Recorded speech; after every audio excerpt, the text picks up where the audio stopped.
What's happening, man? It's your boy Dion checking in. This your man Will, aka your favorite homie. Welcome you to the buffet.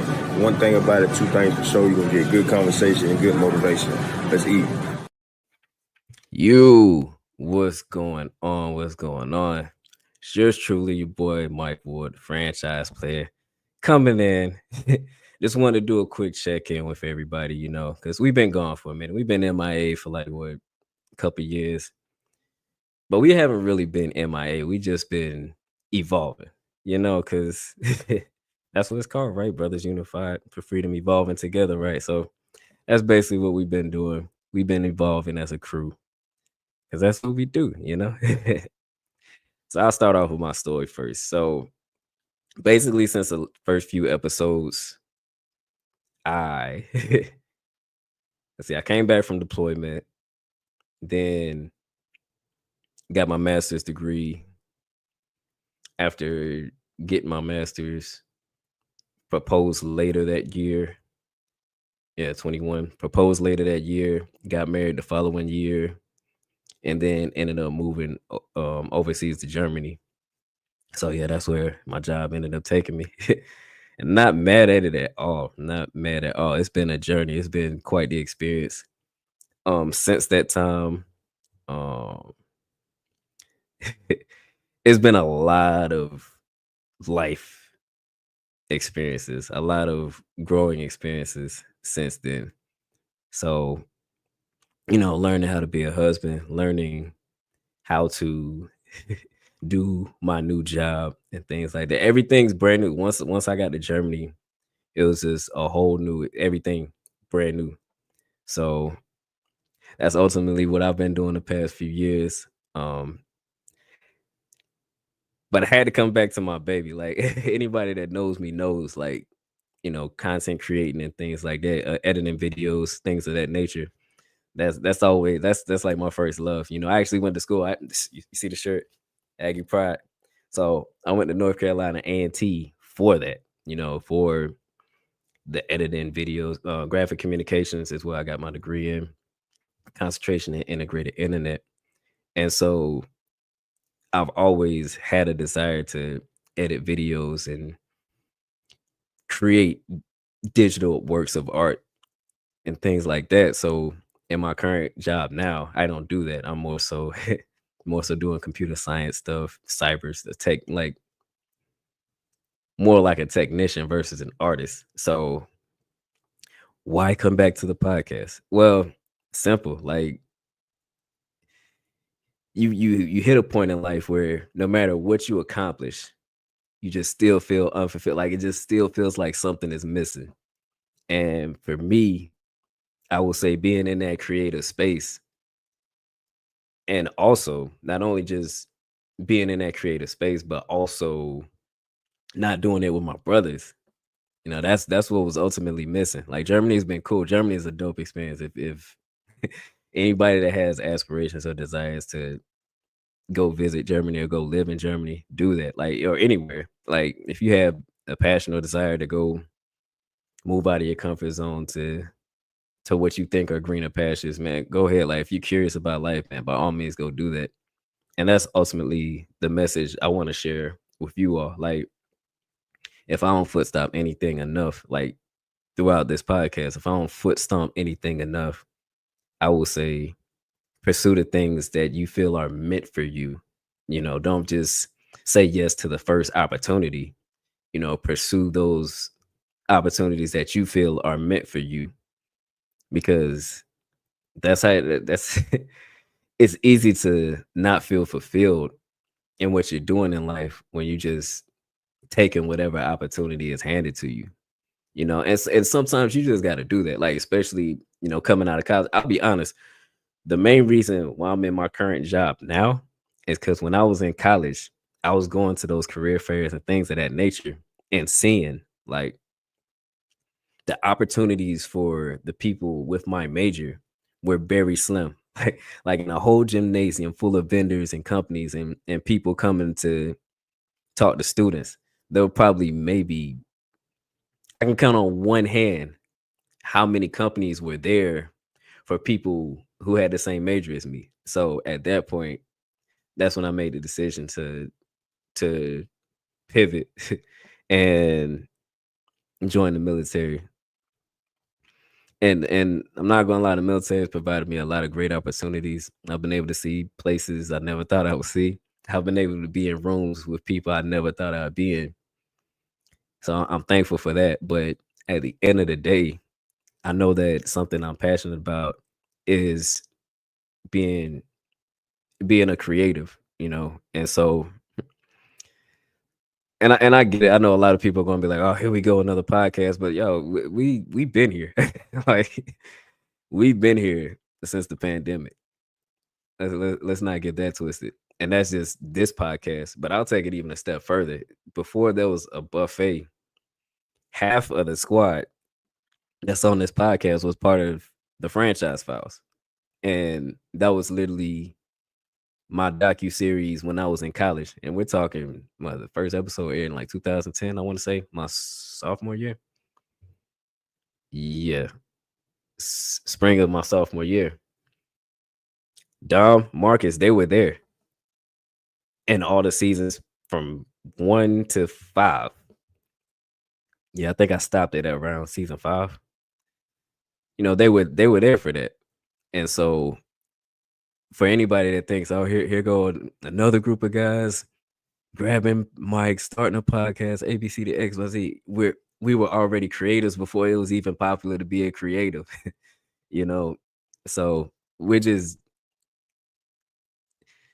returning to what we already have a passion to do. And on top of that, I met Zay in 2014. Zay also makes videos too. Like Zay is also a creative. Zay is a jack of all trades, honestly, because like the man's an engineer. He's an author now. Matter of fact, shameless plug. What I'm talking about, Zay.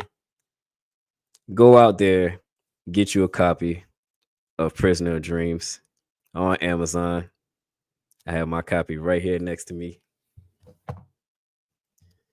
So yeah, he does a lot. But I bring that up to say, like, we were creatives before it was even popular to be like before all this streaming stuff happened, before a lot of people had platforms on YouTube.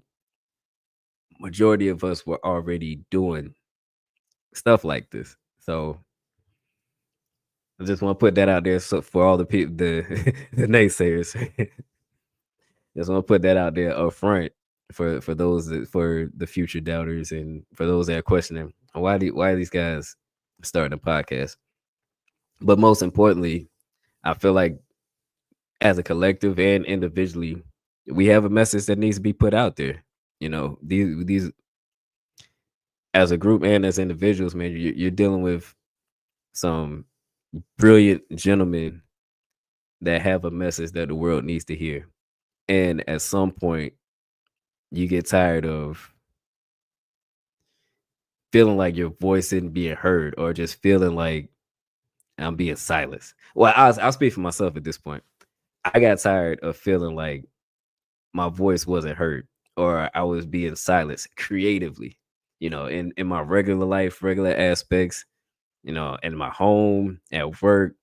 Yeah, the voice is there, but it's different when it's something that you're passionate about. It's different that it's something that you care about, So that's ultimately why we're here, man. Like we're out here to get our message out, but also fill that creative void for me.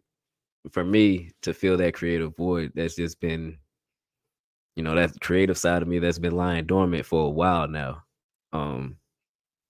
Some other things that have happened since the last episode. I started coaching a drum line, and I never thought I'd see myself coaching a drum line ever, honestly. I thought after I graduated college, I thought that phase was over and done with. But fortunately, there have been times where I've been able to, to tap in again and partake in something that meant everything to me once upon a time, So yeah, so the first time I was able to tap back in was about 2017, 2018. in San Antonio, Texas, at basic military training parades. They have a band that marches around as the new airmen graduate and whatnot. So I had the honor of playing in that band for a couple of performances, but seriously got back to it in 2023. 2023, the Stuttgart Legacy Drumline. I'm not going to hold you.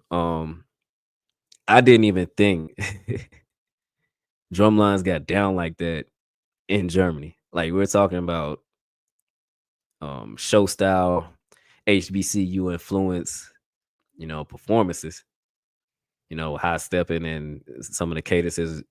So I'll tell you how I came across him. So one of the guys I worked with, his son was on the drum line and he told me about it. And I was like, okay, that's cool, Then at like a trunk or treat or something, I was with my frat brothers. We were passing out candy to the students. And then then I heard this cadence. I heard this cadence like from A&T, like it's an A&T cadence, the same cadence I played at A&T. I'm hearing that as I'm passing out candy. And so I'm sitting here thinking, all right, am I tripping right now? Like if I having like flashbacks or whatever from those days. But no, lo and behold, these students came marching around the building playing that cadence. So the coach, his name is Mr. Clarence Everett. He was from Fayetteville, North Carolina. And so A&T was a huge influence on a lot of bands, not only just in North Carolina, but on the East Coast. And yeah, so a lot of bands, especially in North Carolina, will play, cadences from the local colleges or nearby colleges that, they're influenced by. So hearing these students play an A&T cadence, that was shocking to say the least. Caught me off guard actually. So that was my first interaction with the drumline out there. And then a few months later, once I got settled in Germany, and I finally had some downtime, I talked to the coach and was like, "Hey, my name's Mike Ward. I played at North Carolina A&T. If you need some help, I can help you out where as needed. So yeah, that's what I've been doing for the past since August of 23. So yeah, I'm on my second season as a drumline coach.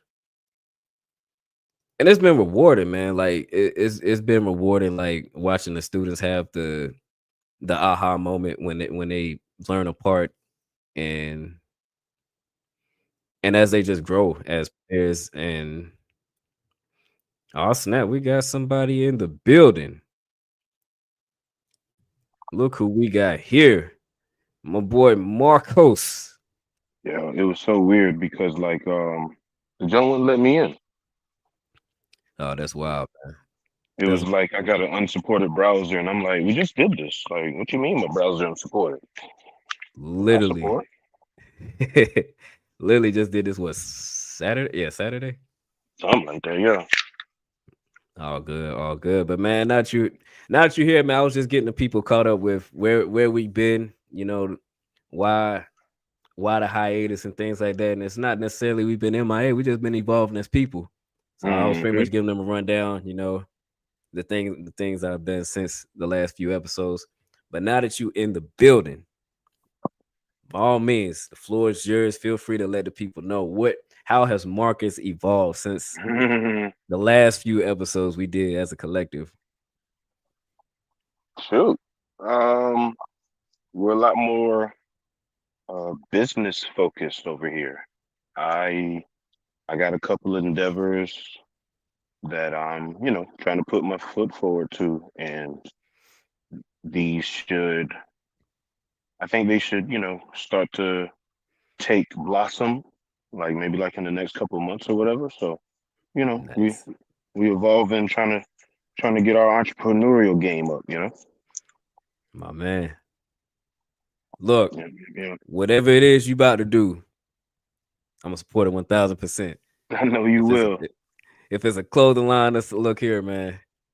Whatever it is, I got you, bro. I got you. Already know. I already know. And the same, and likewise for you, man. Whatever you're trying to get going, you holler at your boy, and I'm right behind you. I appreciate it, man. Always. Matter of fact, funny story. Like I was literally just telling the people about how this journey started, and even not even before the buffet, that was the franchise files, and you've literally been on every season of the files, man. Taking it back to our reckless college days, that I would gladly do again in a heartbeat. That was the best bro fun we had, and I miss those days.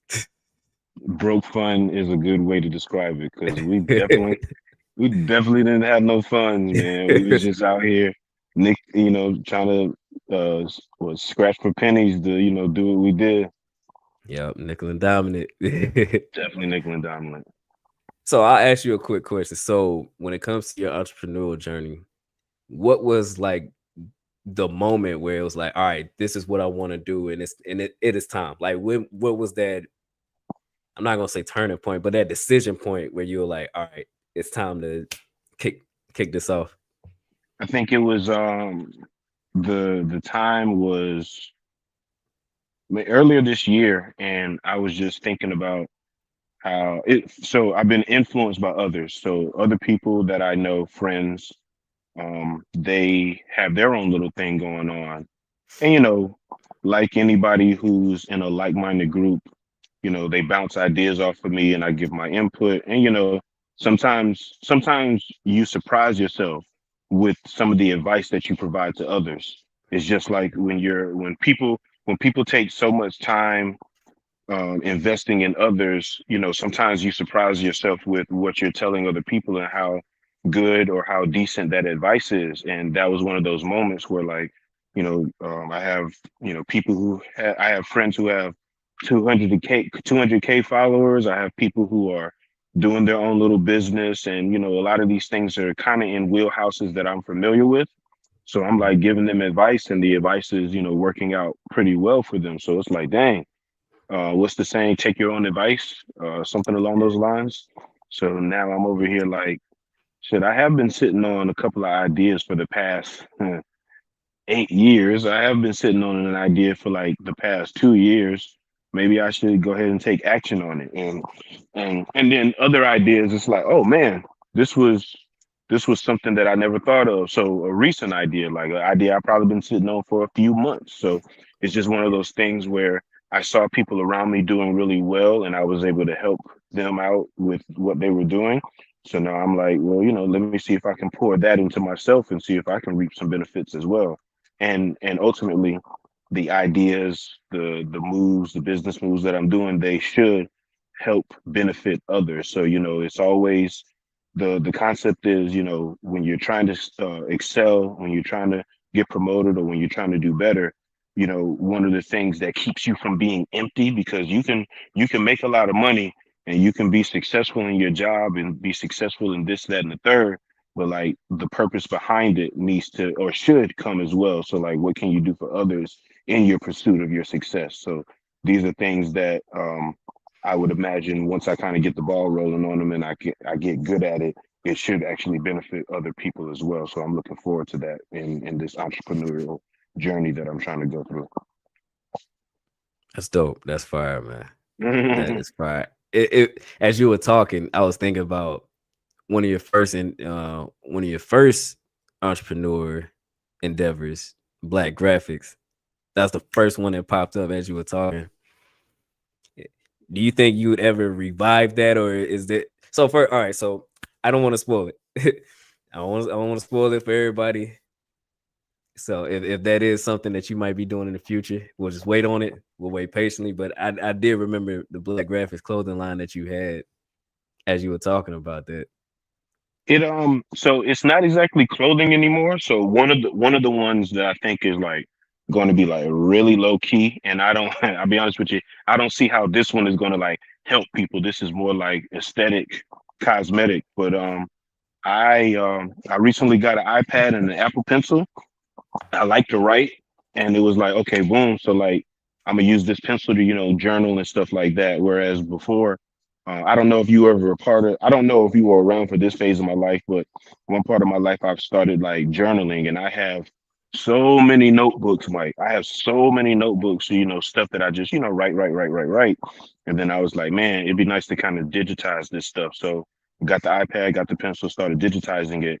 And in conjunction with the graphic designs that, that we went to school for, basically, um, Right. I made my own custom note taking paper so I got a little setup or whatever, and basically I got a Alpha logo on it, I got a Mason logo on it, I got this that any things that kind of define me or a part of me, I just customize my paper with it. So and it's not overcompensating the page or anything like that. Like I can actually take notes on it and still have, some nice visuals on the page. So I thought to myself, this would be kind of dope if I could sell it. And I'm one of those types of persons where like I want to make sure that my stuff is priced fairly, because like it takes nothing for me to get on this little iPad, do some stuff, and then send it to somebody. So that's where I'm at right now. I'm trying to promote this digital note taking page. The concept is, somebody wants to buy it, cool. Tell me, what fraternity you're in. Tell me what sorority you're in. Tell me what nonprofit organization you are in. Give me an emblem or give me something that is a part of you that you would like to see on your page. We do a little custom color customization, and probably like $5 or $10 you pay me, and then I send it to you through email, PNG or PDF. And it doesn't have to be an iPad, it could be like a Galaxy tablet, or Remarkable. That's a pretty cool writing tablet. You take that image and you slap it on your tablet, and that's yours for forever. Obviously, if you want to change it up, you reach back out to me, but that's yours forever. You got this little cool aesthetic thing that you can take notes on, and there's actually a pretty big market for that type of stuff. Like people love taking notes on their tablets and iPads and stuff like that, and they want to have pretty little things, on it, so they can write and be relieved that they're able to journal and take notes and stuff like that, and their page looks cool. So that's where I'm at with it. So not really benefiting nobody. Like it's just a little money maker for me. So it's funny. It's funny you brought up, because like immediately I thought about, because you always carried that backpack around and it had notebooks in it, and Mhm. then on top of that you had the man law notebook on on the table in the kitchen. Man law all the time. Yeah, the man law book. I remember that, John. As soon, but without further ado, ladies and gentlemen, Motivational Zay Mm, is in the building. Zay, what's the word, man? Tell me something good, man. Tell me something good. Man, I woke up this morning, There Amen. it is. and it's always a blessing to wake up, Nah, especially now. absolutely, bruh. Absolutely, absolutely. So basically, before you got on, I was telling the people about what we've been up to, how we've evolved as a collective. Then told my solo journey, how I've evolved since the last few episodes. Marcus was going in on how he's evolved since the last few episodes we did. So now, without further ado, it is on you. So Zay, tell the people. Oh yeah, I did tell them to go get your book, man. Mhm. Shameless plug. Go get the. Hold on, let me unblur. I'm gonna do something. There we go. I was about to say I'm about to unblur my background so they can see it. But yeah, man, I let them know about the book. But yeah, man, I'll let you talk to the people. Let them know what's been going on with Motivational Zay since the last few episodes we shot. Oh man, that was 2020, right? Oh, 2021. I think the first 2021. episode dropped in 2020, Yeah, and then the last episode we did, it was after my deployment, so it had to be in 20. The HBCU episode that was 2021. yeah. So in the past 3 years, shoot, I've been making moves, man. I ain't trying Let's to pat go. myself on the back, but I've been making moves. And the thing about it is, of course, the book, you know, and that's still amazing to me because every time somebody mention it, I still remember. I don't even like writing. and that book just came to reality. So but yeah, that was one of the things. I'm an entrepreneur, both in the nonprofit and the profit world. So got People's Industries going. Got um, the next one, which is a nonprofit going, where we cater to educating students and trying to help people meet their career goals. Let's see. I, I feel like that's in a nutshell. All that. I'm gonna just start right there for right now. But those are Gotcha. my top three things that I have produced over the couple of years. So they've been going pretty good. I don't have any complaints. I just I would say this, that me and the nonprofit, this is our first year opening up and doing good things in the community, and as well as for my hometown, Birmingham and Huntsville. So I'm proud to say that we have put in over 15,000 of success right there. So that's pretty good. And so that was a team effort, the um, and the people that donated to it. So it's not just me. I'm just carrying the vision. Everybody else supporting that vision, and we got just going to a whole different level.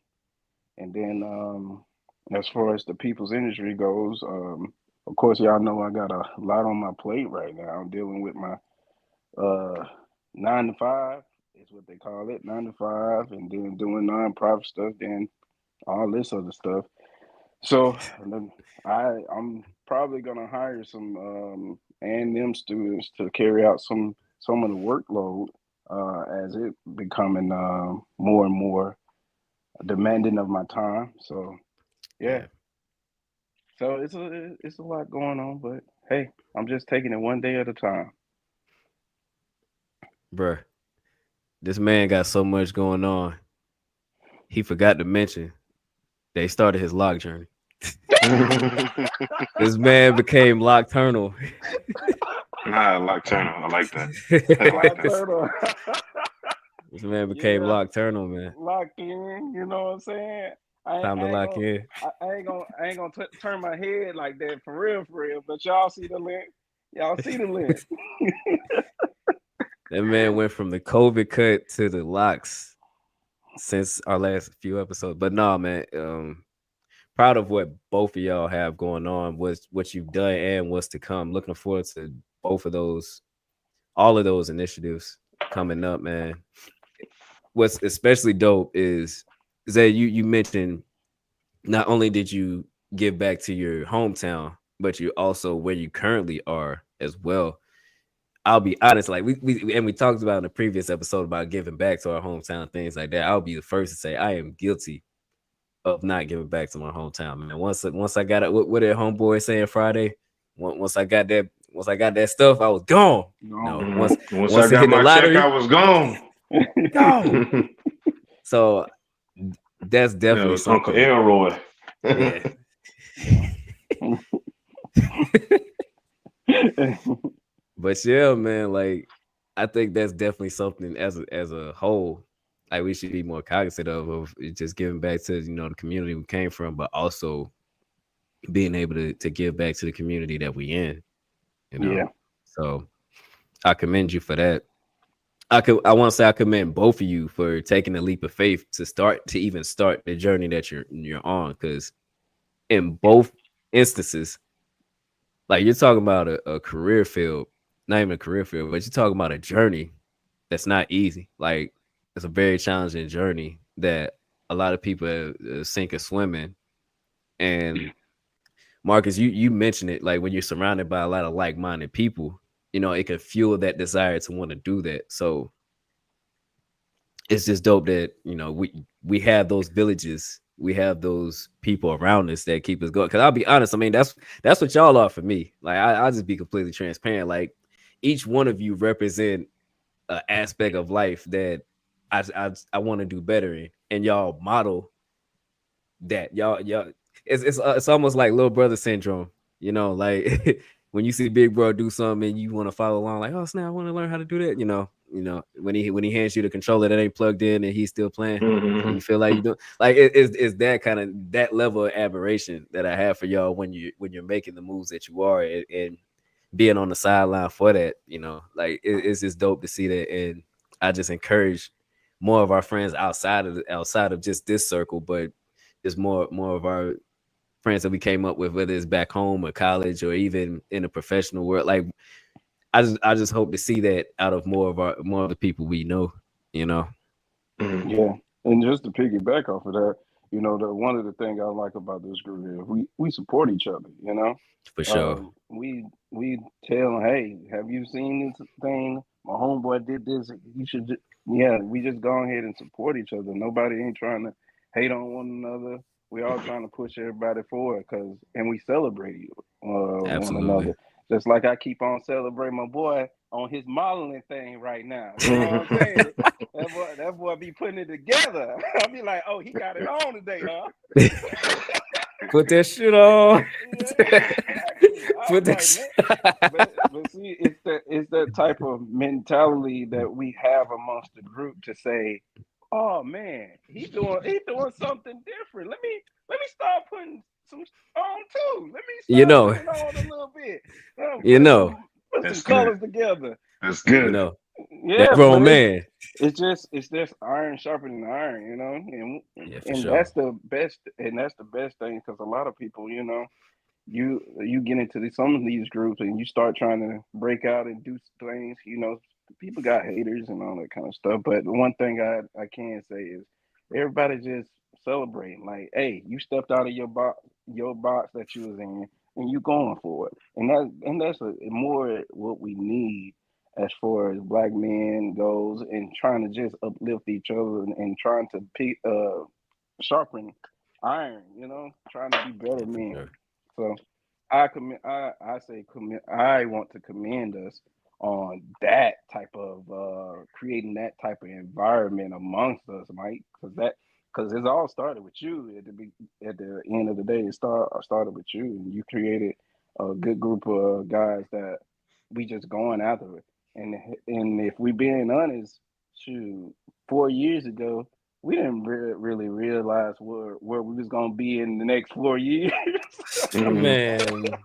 But to think that, you know, and think that everybody got their own thing on, and everybody is trying to, you know, be the best, that's a good look.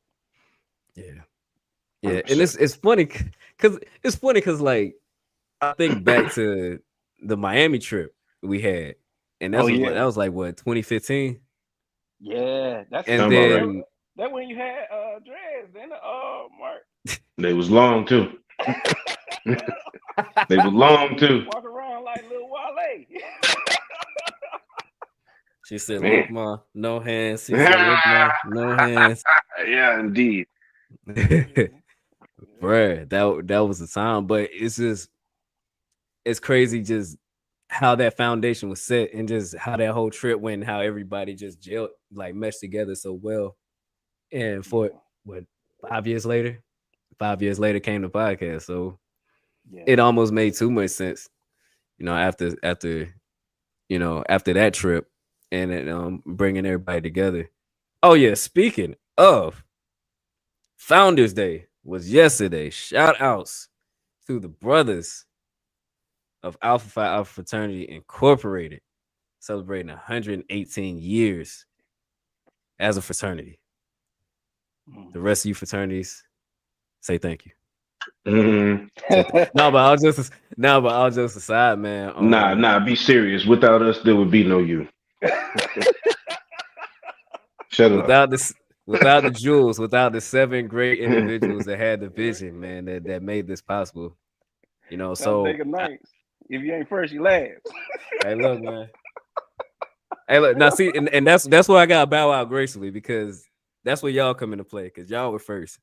So shout outs to the Masons, who, you know, they set the tone. They set a tone. But no, since we all, yeah, everybody's outfit up on the podcast. So I asked this question: what was it that made you want to join Alpha Fraternity Incorporated, or aspire to want to be a member of Alpha Fraternity Incorporated? Zay, you want to go first? Yeah, I can go first. Oh, you. I don't know how this gonna work. No, I was just playing. Oh, okay. Okay. Zay, go ahead.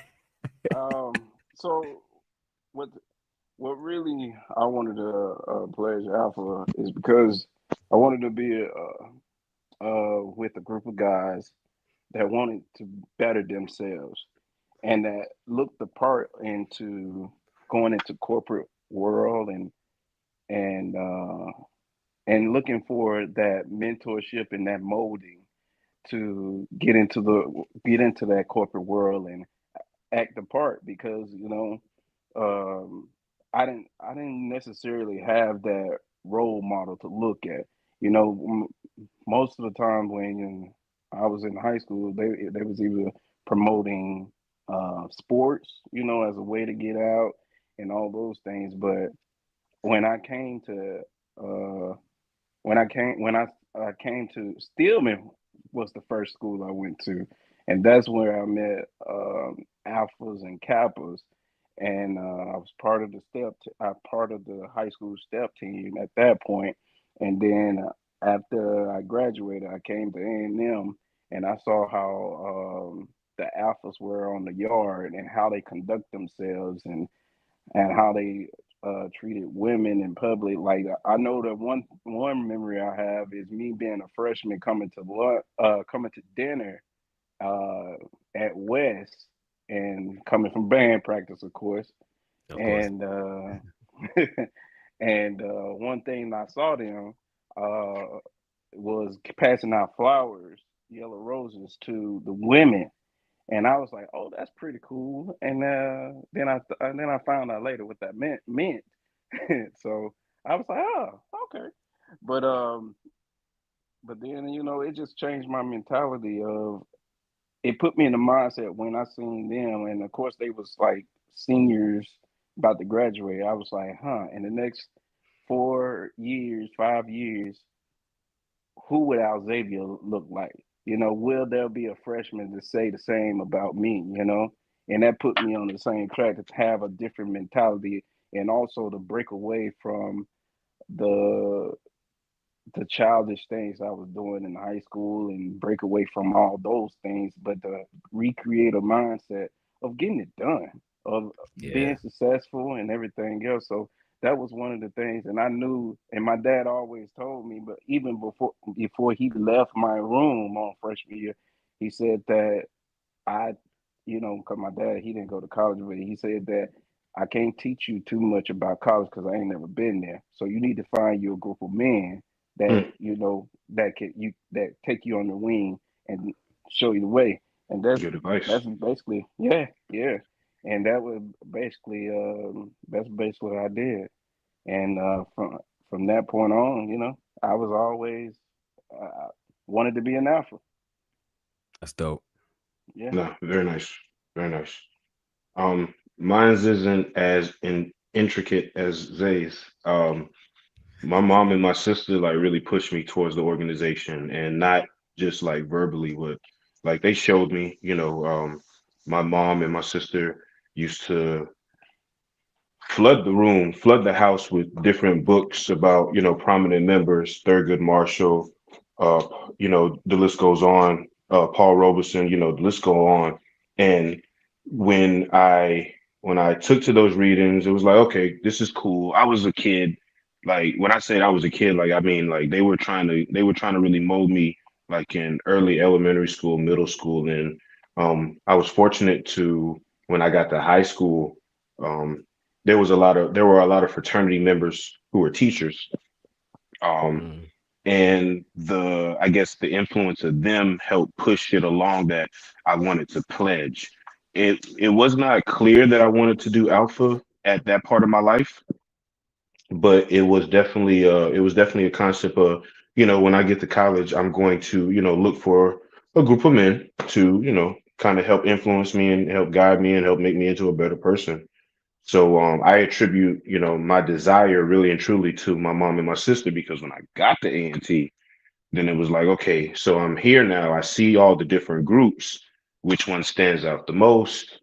Um, things for me, and I think it happened the same way for you, Zay, because we joined Prince Hall affiliated Masonry prior to our Greek affiliation. So when I got into masonry, and I'm not going to divulge too much information on here, but when I got into masonry, it was a very nice organization, very distinguished, very intellectual group. And, then it was like, okay, well, what group, what, Divine Nine organization, what fraternity kind of resembles that? And it was like, oh, these alphas, remind me a lot of my Masonic brothers. And it was like, well, let's go ahead and see if we can further that education and that like-mindedness of some intellectual men. And it worked out because, like I said, my mom and my sister, they were doing all of their pushing, back when I was younger, and the influence and it just made the most sense to do it. And I'm definitely glad that that was the decision, because, like,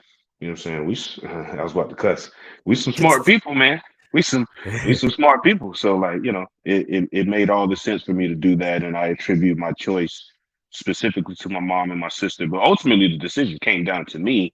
It's just that I had a pretty good push from my folks. For sure. No, that's fire. That's fire. For me, oh, it was a no-brainer, man. Pops is frat. Mhm. Like Yeah.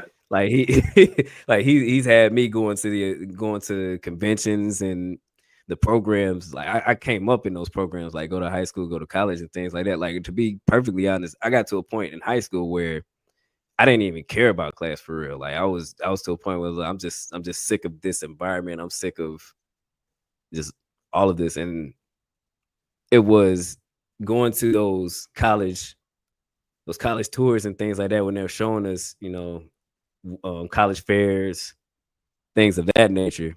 And the nail in the I wouldn't say nail in the coffin, but the final point was the Leadership Institute that we volunteered at. LDCEI. Marcus. Yeah, man. Like, I went to the one in 2004 that was at Clark Atlanta, and 2005 that was at Georgia Tech.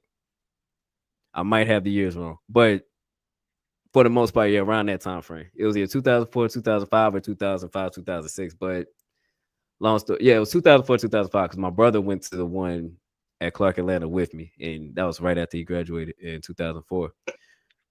Side note, Offset was at the one at Georgia Tech, I was waiting on and you to tell that story. bruh, one of our frat brothers, I didn't find that out until like during a decade later, because like I was in San Antonio and somebody put a picture of him in the group chat. I was like, guess who this celebrity is? And I remembered one of the frat brothers from the conference said, yeah, I know him. He was at the conference. So I was able to answer that question with ease, because at the one that we volunteered at, that information was divulged. But yeah, man, he was at the one at Georgia Tech. That one was wild. I'll tell y'all some stories about that one offline. But Cool. but being on Atlanta's campus, like those universities and colleges, being on that campus, seeing what the brothers were doing. To this day, one of the main members, I remember his name, brother Corey Branch. To this day, still keep in contact with him on social media. He was like one of the main chaperones. Yeah. And he had a very distinct catchphrase. He'd be like, "Hey guys," and everybody behind his back, of course, everybody would mimic him. Yeah. So he was always somebody that I'd always remember it, and somebody I was always I idolized. And then on top of that, everybody from high school, even in college, anybody that I had high admiration for or respected highly, ended up becoming alphas later on. Like the drumline captain at A&T and the drumline a dude on the drumline in high school that I rocked with heavy, they became alphas. The one from my high school, he went to Alabama though. he went to the University of Alabama, did it there. And then of course our drumline captain Clarence.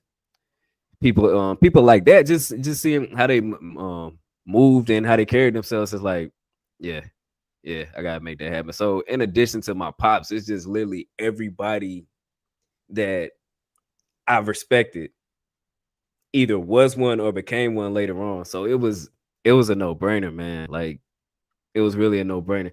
Matter of fact, I didn't even know about other organizations for real. I knew about the Kappas, knew about the Omegas because they were somewhat in the community growing up, but not really. I didn't see them too much, right? And understandably so, because I'm at all the Alpha events. Pops is dragging me to all the Alpha events, so of course I'm not going, know too much about them. But they also just weren't in the community like that for real, where I'm from. So the first time I knew about the Kappas for real was when they're offering scholarships. Like senior year, they're offering scholarships. People was like, who these red? Alpha Alabama is like Alpha territory, isn't it? Like when I think of Right. Alabama and fraternities, like all I think about is Alpha. Bruh, Alpha Bama is real. Like Alpha Bama Alpha is real. South is real. Like so, even with that, like the presence is strong in the South and especially in Alabama. So yeah, it was a no-brainer, man. It was really a no-brainer. And it was dope, man. Pops got to be there for my ceremony too, so it was a cool full circle moment. Yeah. Very nice. But yeah, man, that is that. So moving forward, gentlemen, what message or moving forward with the podcast, like what are some objectives or things you like to accomplish as a whole and even individually as we come back to, I'm not going to say as we move forward with the pod, but it feels like we're coming back. This feels like 4 or 5 Jordan. We had 2-3 Jordan a few episodes ago. Now this is 4 or 5 Jordan. In the 4 or 5 Jordan season of the podcast, man. What are some things y'all would like to accomplish or looking forward to? I think I'm just trying to add value. I just, whatever's being talked about, I would like to share my insights whenever, it's appropriate, and hopefully contribute to elevating one's thought process and one's mind. And to take away from all of you all. I haven't really spoke to you all in a long time. So, getting back in here, sharing words, soaking up words, and ultimately just trying to contribute and help bring out the better in each other. That's all I'm here for. For sure. No, that's real, man. Yeah, and you for the record, you always bring value. Like I remember talking to somebody about like the first few episodes, and I was like, "Hey, yo, Marcus is looking real MVP like." And it is funny because like I know you from like old head drumline Marcus, who didn't really talk much, but when you did, it's like, oh shit, you gotta pay attention. So this to see that Marcus to podcast Marcus is growth, man. It's quite the change. It's quite the change, and it's dope to see the duality of man, to be a silent assassin, but also be able to carry a meaningful conversation. I got to reciprocate that because I knew Mike back. I knew little Mike. Like I knew little Mike, and little Mike. That was a funny dude. He wasn't malnourished. You know what I'm saying? He always had some weight on him, but he was, anyway. Little Mike was a funny dude. He always used to say wild stuff, but the moments that he was serious, like there were some meaningful conversations. That was a smart kid. He had a lot of energy too. Dang, yeah. But yo, so like to see podcast Mike up against Lil Mike, who used to say wild stuff but also have meaning conversations, that's a pretty dope transition. But it's funny you mentioned that because I was literally just thinking about when I was getting my security clearance and Shawty came through and asked you all those questions. Like this I was guy's like, how known me did since I I was know? 17. How did I know all of this? She was asking me questions and like I was rattling it off like, yo, where's he from? What's his mama name? You know what I'm saying? Where his grandma stay?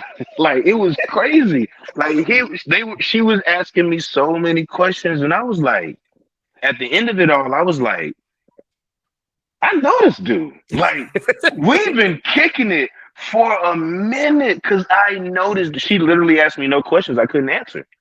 She did not ask a question I couldn't answer, you know? Oh, that's Like dope. there was even sometimes where like she'll ask like I remember one question specifically, she was like, where is he from? And like I instantly was like, oh yeah, there was that one time Mike was saying we from the same place. So I was like, he's from Florence, Alabama. But then I was like, no, he's from Muscle Shoals, Alabama, because he graduated from Muscle Shoals High School. And I was like, oh, how did that happen? It was so crazy. It was a weird yet enlightening Q&A session between she and I. Yeah, man. But My man's yeah, on the man, grid. know me since I was 17 before I was even legal. Yo, Because yo. when I took the college tour, so like when I took the college tour to actually see, this was May 2008. It was the first like time I saw Cold Steel, and Marcus was on. That was him That was scary. starting the Marcus. lock. Yeah, that was scary, Mark. That was that's Undertaker right there. But yeah, That that's was when he Undertaker. first started the locks. You know, so yeah, that's when he wasn't talking much at all. Zay, I got a quick little story for you, and then I'm gonna let you have at the question that was originally posed. A little embarrassing, but you know, we older now. So Mike is the youngest person ever in our band program, right? So like where I can't remember where we was It going, was Honda but Battle of the Bands. we We were had going a to big and so we in the band room and they talking about permission slips. They like, all right, everybody in here 18 years old, so we gonna hand you these permission slips and you go sign it because you a legal adult. And then somebody was like, nope, not everybody in here is a legal adult. So I think it was Javon. Javon was like, who in here is not 18? And Mike raised his hand. And then Javon was like, all right, Mike, well, you got to get your parents to sign this slip. dog. I laughed, but at the same time, I was like, dang, this must be embarrassing for him because he's the only one. Yeah. Bruh. Yeah, that messed up all your hopes and dreams that year. Dog, bruh. No, bruh. Fall, freshman year, fall was dry. Dry. Desert. Drought. It's like literally like they handing out the permission slips and everybody over here like click, sign. But then they got to give one to Mike and Mike got to fold it up, put it in his book bag, and take it back to the room. Oh my God. And dog, mind you, like, yo, the folks is in Alabama. It's like, yo, so let me get this straight. So I gotta fax this. Yep. That's what Like, I'm about to say. You got to fax it in. Because fax machines are still relevant now, right? They were still relevant, yeah. Yeah, this is January 2009. Yeah. Oh my goodness, that's funny. Sorry to put your business out there, Mike. That was a story I couldn't let pass. I had to put that one out. But you grown now, though. You grown now, big dog. Like, so. Grown as hell. We all are. Grown as hell. Grown as hell. What doesn't that just prove how smart you are? Because you skipped a grade, right? Or you graduated early. One of those things. Bruh, so funny story. So before Zay goes to a spill, I hate we keep derailing this conversation with sidebar. Sorry, Zay. You good? Bruh, so this is what happened. So this is just embarrassing Mike story day, basically. So when I was in kindergarten, bruh, I did not have my two fronts. Like the two front teeth was out of here, gone. So I talk funny, right? So my mom to this day has the picture from my first grade picture where the fronts is missing. And what she does is when I go home, she puts that mug right above the bed I'm sleeping in. And she thinks it's funny. So like That's pretty imagine. So like imagine growing up in high school and trying to get some yams or something, trying to bring Shawty back to the crib. And the first thing she sees is a picture of little Mike with the two fronts missing. Like, yo, Toothless once Mike. again, dry desert, but no, drought. But no, so basically how that happened was in kindergarten, because I talk funny, they actually thought I was like remedial, but then they gave me this test and I killed it. And so they went from thinking, hey yo, he's slow, to thinking, hey yo, he's kind of advanced. Like he already knows everything we're going to teach. So they asked my parents if they wanted to bump me up a grade and just go straight to the first grade. I was in kindergarten one day, and this is why I be falling asleep all the time. It's because while everybody else got the whole year of nap time, I didn't. I didn't. So I blame my dog. I'm just trying to catch. Y'all gotta know Mike to know how funny that is, because Mike used to fall asleep everywhere. Bro, like you could be having a full-blown conversation and Mike is out like a light with no on switch. So I get it. That's why you fall asleep everywhere, because you didn't get that 1 year of nap time like everybody else did. That's crazy, by the way. What's that old saying? An ounce prevention Boy. I feel for you, all bro. it took was that 1 year of nap time, and I'd be good. I'd catch up. I'd be caught up on all my sleep, whatever. But no, here we are. Yeah, you too old to catch a year of nap time now. Dog, it ain't happening, bro. I'm in training now because I flew in from Germany. I'm in training now. At the end of the day, every day, I'm dying. It's all because I ain't get my naps in kindergarten. But no, in all seriousness, so yeah, I went from them thinking I was remedial to them being like, he's actually kind of advanced. And my parents, after they present the option to my parents, like, hey, do you want to just go ahead and move him up or let him stay back?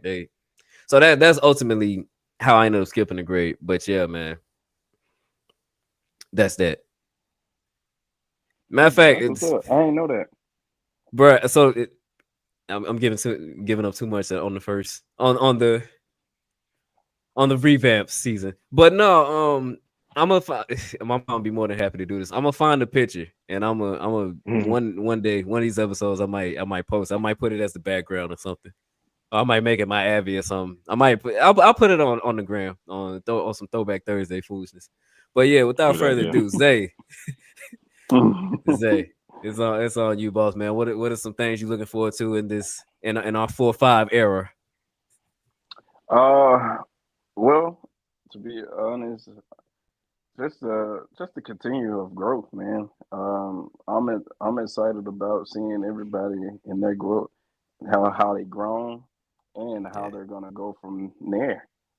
This is I've been telling people this is just the tip of the iceberg for us, Ain't no telling what we're gonna end up in the next five years.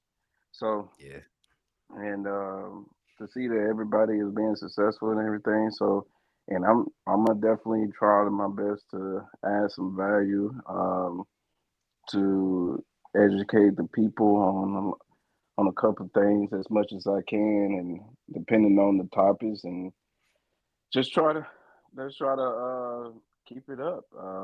As far as the messages that we've been giving to the people about the finances, having these finances talk, and somewhat political talks, and community talk, and how we can get out there in the community, ideas of great things, because I told somebody that today. It's one thing to go to a meeting and talk about it, but until you actually put the work in, you have no value, There we go. and that's yeah, and I probably should have reworded that in another way.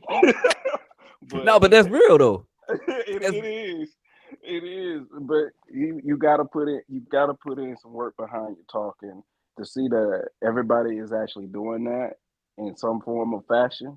It's pretty dope to me because we're not just saying that we're just talkers, but we're also talking what we preach.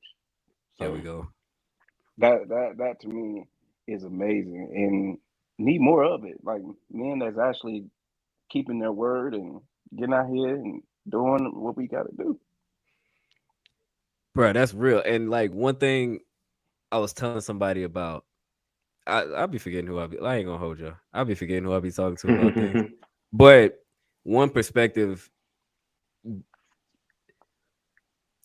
my goal was for the podcast to be like you walk in on your cousins talking, like your older cousins at the table. You know, when they kind of when they kind of tell you to go in the living room. Now, cuz. Bro, no. I will not. I refuse. No, we ain't there yet. What you up to? No, we ain't there yet. We still. I've been an uncle for a long time. You know what I'm saying? Like, they've been calling me uncle when I was in college. I've been uncle for a long time. I mean, yeah. I ain't gonna hold you. Marcus is a godfather to a lot of people. So yes, he Godfather Marcus has been uncle for a while. Dang, but I ain't going out. I heard in a while. I mean, you're a man of wisdom. That's what it is. I ain't got these gray hairs in my beard for nothing. Look here, man. You ain't lying. They growing and they growing inches, bro. Man, I plucked one the other day. No, don't. And I promise you. Yeah. I obviously, you know what I'm saying? Yes, but it was like, what's the movie? What's the Avengers? I can't think of them, but you cut one head off and two grow in its place. Like so. Oh man, yeah. Oh yeah. But and another thing is, I gotta cancel all this cat talk, man, because hey, y'all did that. But now if we want to talk about A&M, we could do that. But the cat talk, what is cold still? Ain't y'all hot, man? All right, so time. All right, first of all, there's enough thrones for everybody to get one.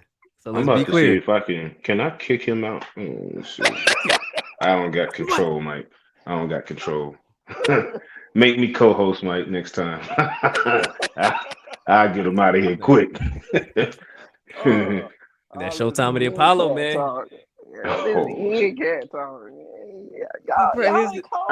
I'm not even gonna get on you about saying it wrong. Y'all swat people. NCAT. It's A&T, sir. It's A&T. No, them acronyms said NCAT. All right, so since we talking about acronyms, for the record, I see a lot of colleges talking about GHO this and GHO that.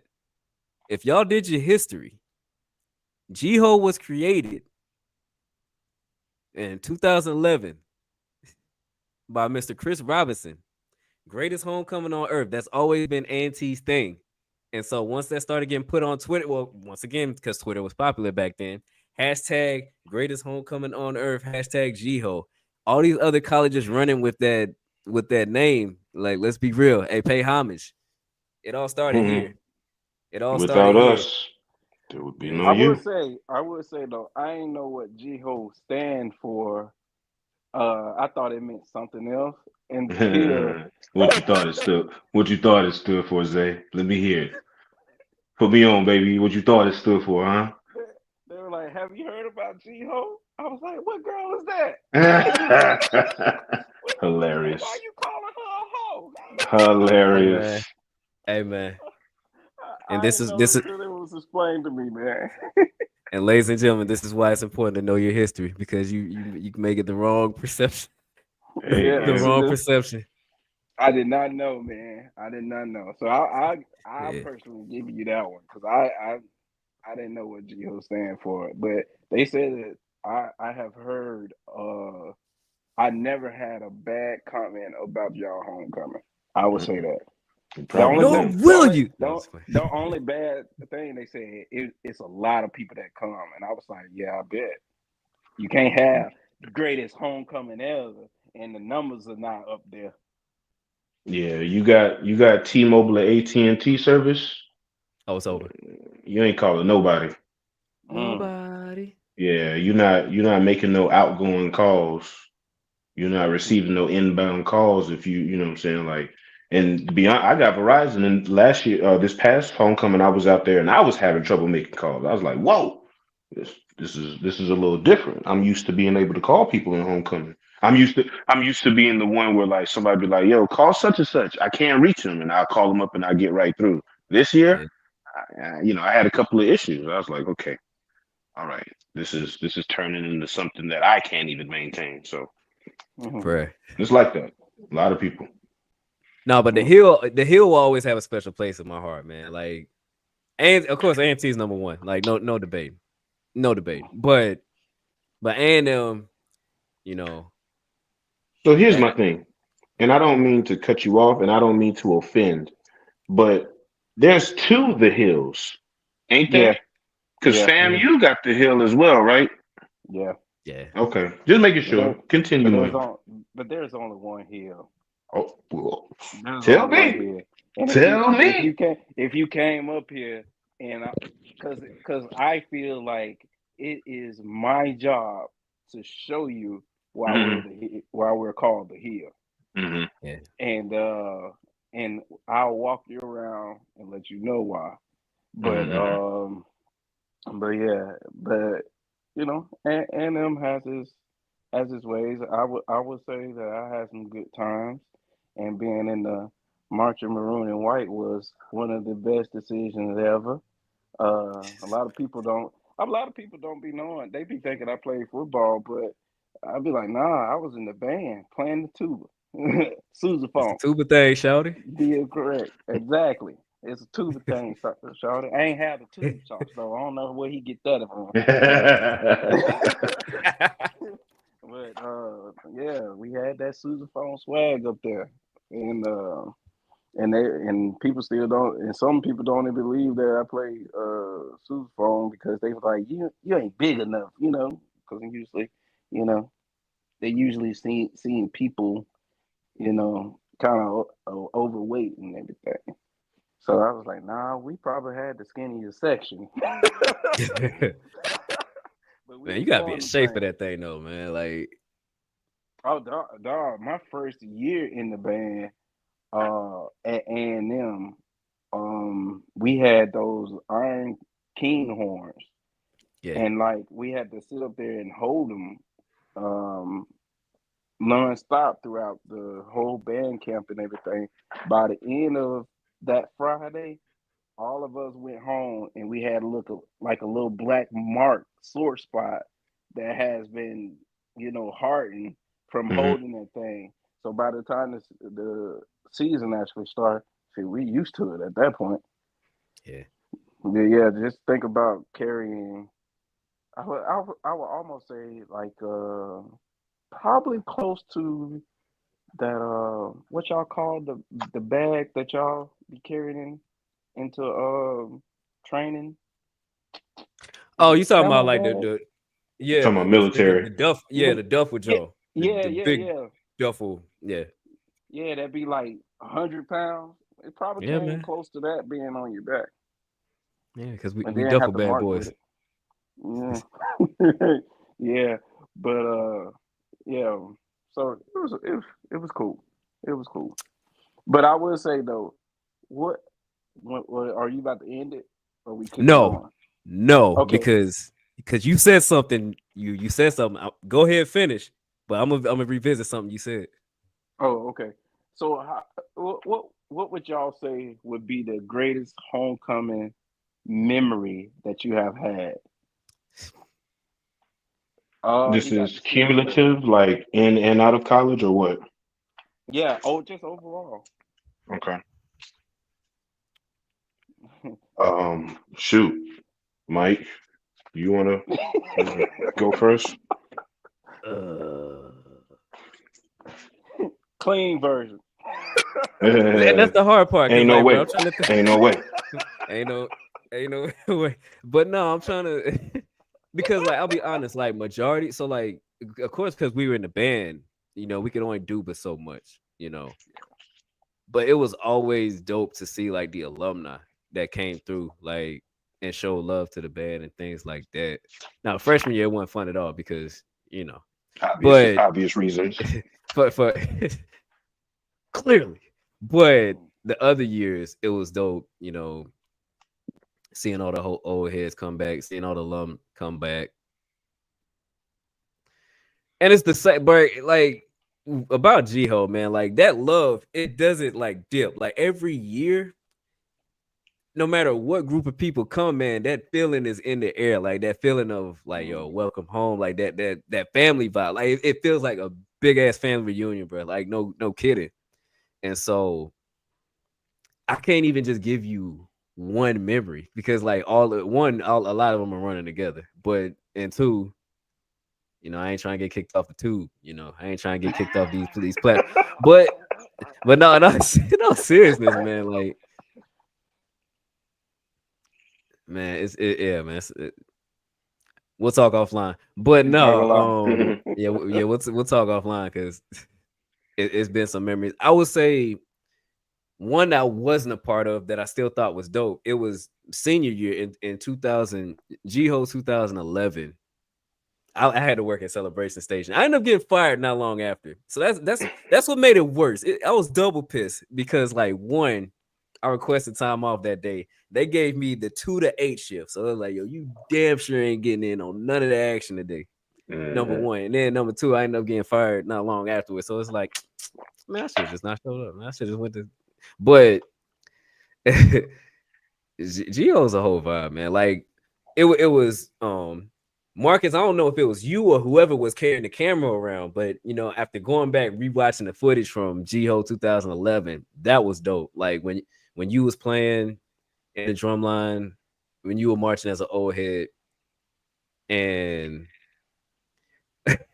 somebody got I think Dom had the camera because he ended up catching the Q fight on camera as well.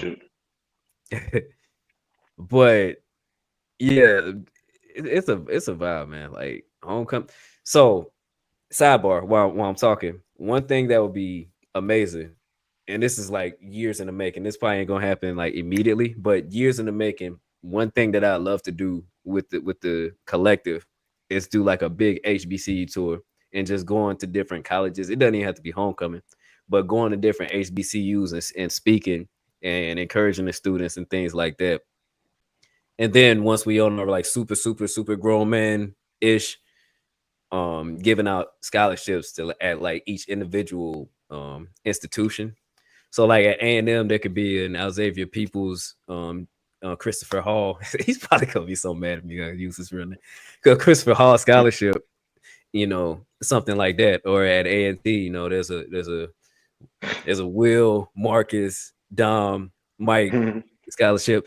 Because the beautiful thing about us as a collective, like no two people are the same for real. Like everybody comes from different walks of life and we're also involved with different programs and things of that nature. So it'd be easy to, all right, School of Engineering, the Xavier Peoples Scholarship, graphic design, graphic communications scholarship, Marcus or myself,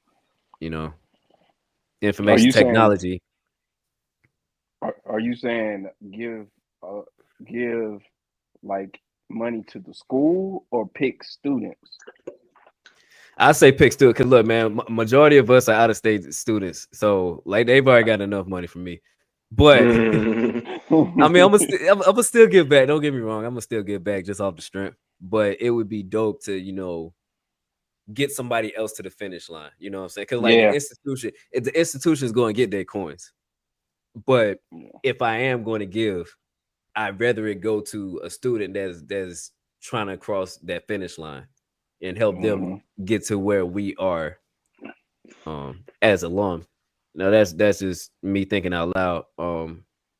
But that when you were mentioning the different homecomings and things of that nature, I was like, yo, that would be dope one day, to get on our Eric Thomas hip hop preacher flow and to go speak at these schools, and even just do a whole tour of just straight HBCUs. Like that's something I always wanted to do outside of the podcast. Like I just always wanted to just grab an RV grab an RV and just hit up all the HBCUs, you know. But Yeah. you know, the funds and job wouldn't allow for that at the Oh. time. But you know, now that we older and you know, now that we older, bolder, and colder, you know, one day that may happen. So that's just a vision of mine. But yeah, Marcus, you gotta hold up. Zay, did you give your homecoming story, or did you just ask us first? I just asked y'all first. All right, so I respect the you know the order of operations here. So I'm gonna put my skip card down, my Uno skip card. It's on Marcus, man. Like you got a memory. I might need your help in mine. I kind of got like two, and neither one of them was like directly associated with me. So I'll start off really quickly with one. Somebody who's a member of this podcast, not on this podcast right now, but somebody who is a member of this group, got so twisted that his girlfriend called me and said, "Yo, you need to come pick us up and take us to the emergency room." so, Oh wow. so the story as best as I can remember it goes, our man's was on campus, he was on the yard, you know what I'm saying, he was, doing a little drinking, and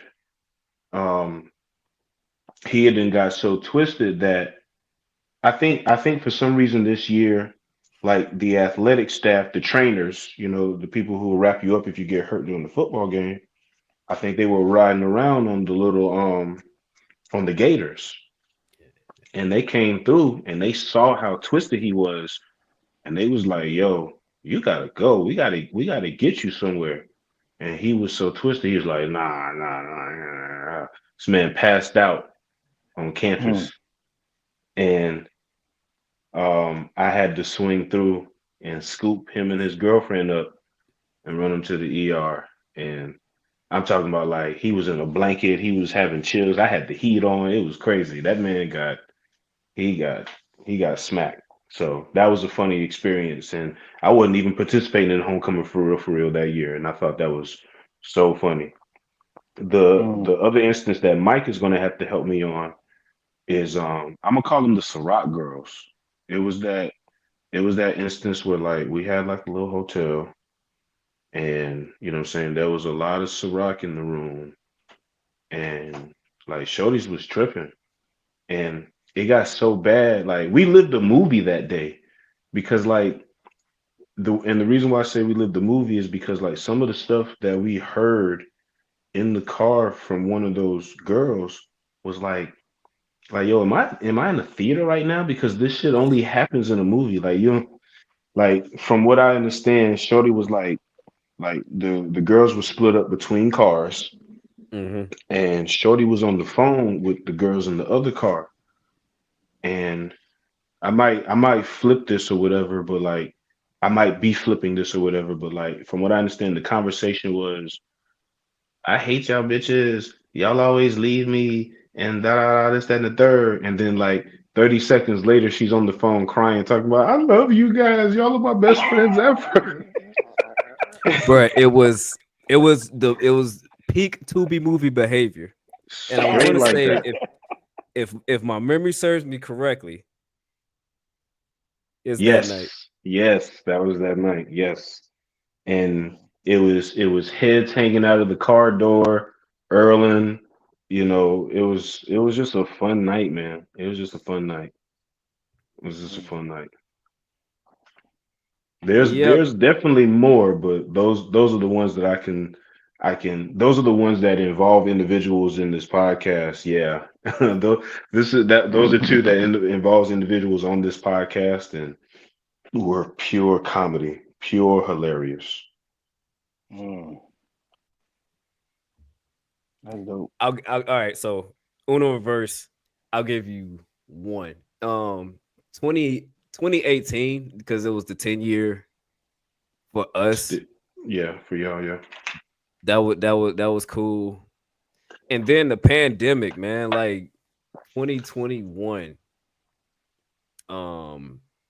the first one after the pandemic, and it was just weird seeing post-apocalyptic Jiho. Like I wouldn't even say it was the best one, but it's just a memory. I remember just going through places, and it's like, yo. But the love was still there. Like, yo, the vibes were still there. Big Baby from Wildin' Out, Darren. Yeah, Darren Brand. He had a comedy show there. I remember seeing him in the club. Which I was at the Laugh House or something? I don't even remember where it was at. I just remember me, Dom, and Wifey were there. Mm-hmm. And they Someone Been Drinking came through. Tyler Chronicles was there. I'm trying to remember who else was at that show. It was a dope comedy show. But yeah, that's just two that just hit me as Marcus was telling the story. But yes, the story he's talking about, that was from fall 2014. Fall 2014. Can't make this stuff up, man. Yeah, it's his Jiho for a reason, man. And I think those were censored, Zay. I think a lot of that was censored. Yeah, we'll take the censored version for right now. We censored a lot of that because there was a lot more intricate details that could have gone into those stories. Look, and as soon as I push this end stream button, it's getting real.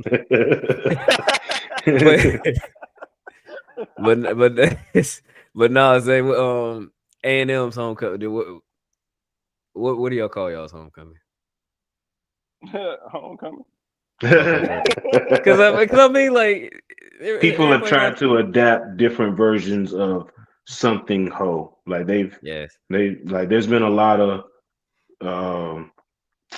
b-hoes. There's been a lot of that. It's been a lot of that through the years recently. Like, it's weird. It's not weird. It's just it is what it is. It's a lot of hoes around here.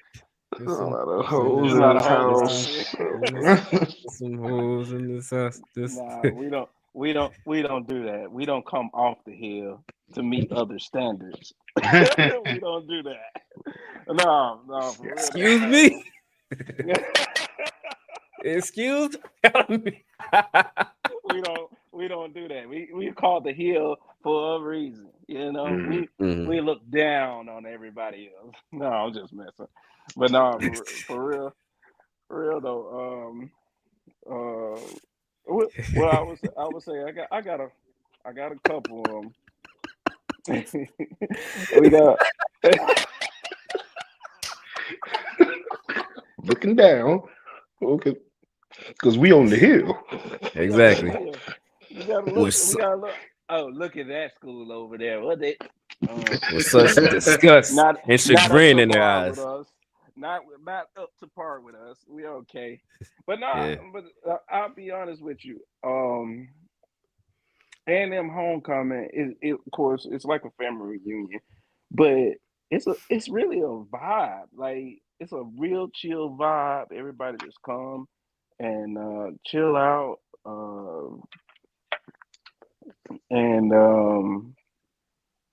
It's just the atmosphere. Being in the atmosphere, you kind of let your shoulders down a little bit, forget all about the stressful things that the week had.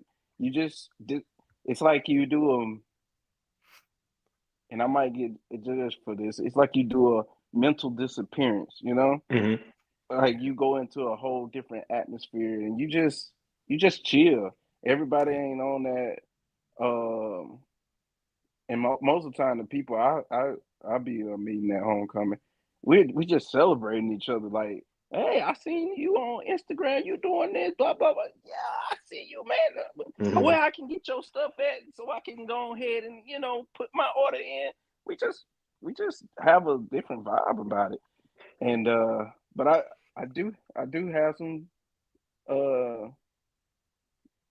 good, nasty, and bad stories. But for the good, I'll say for the good though, I would say like that after pandemic, I think last year is when we played Tuskegee. That homecoming, I don't know, man. It was nothing like big or nothing happened, but that was the best homecoming that we ever had, in my opinion. And it was just a vibe. Everybody, like I said, everybody was just chilling and everything. And Tuskegee brought their people up here, and because I think when we was in the SEAC, that was like a rival game between us and Tuskegee. And then I guess it's just remembering old times, and like when you got older people coming up to the coming out to the tailgate, you know it's a vibe, you know? Yeah. You cooking for real. Exactly, exactly. But I would say that was one of the best. And you know, my thing about homecoming or just any type of thing, any type of event that I like to have fun and I kind of break off from everybody and do my own thing. Mm-hmm. So that's a whole different Zay vibe. I know what kind of mission you be on. He ain't getting no cookout neither. He ain't making a cookout run. Man, there's no motivational in that Zay. No, that's Black Ops right there. You letting a different side of you show right now, Zay. Hold on. Yeah, it's uncouth behavior. Yeah. In 2019,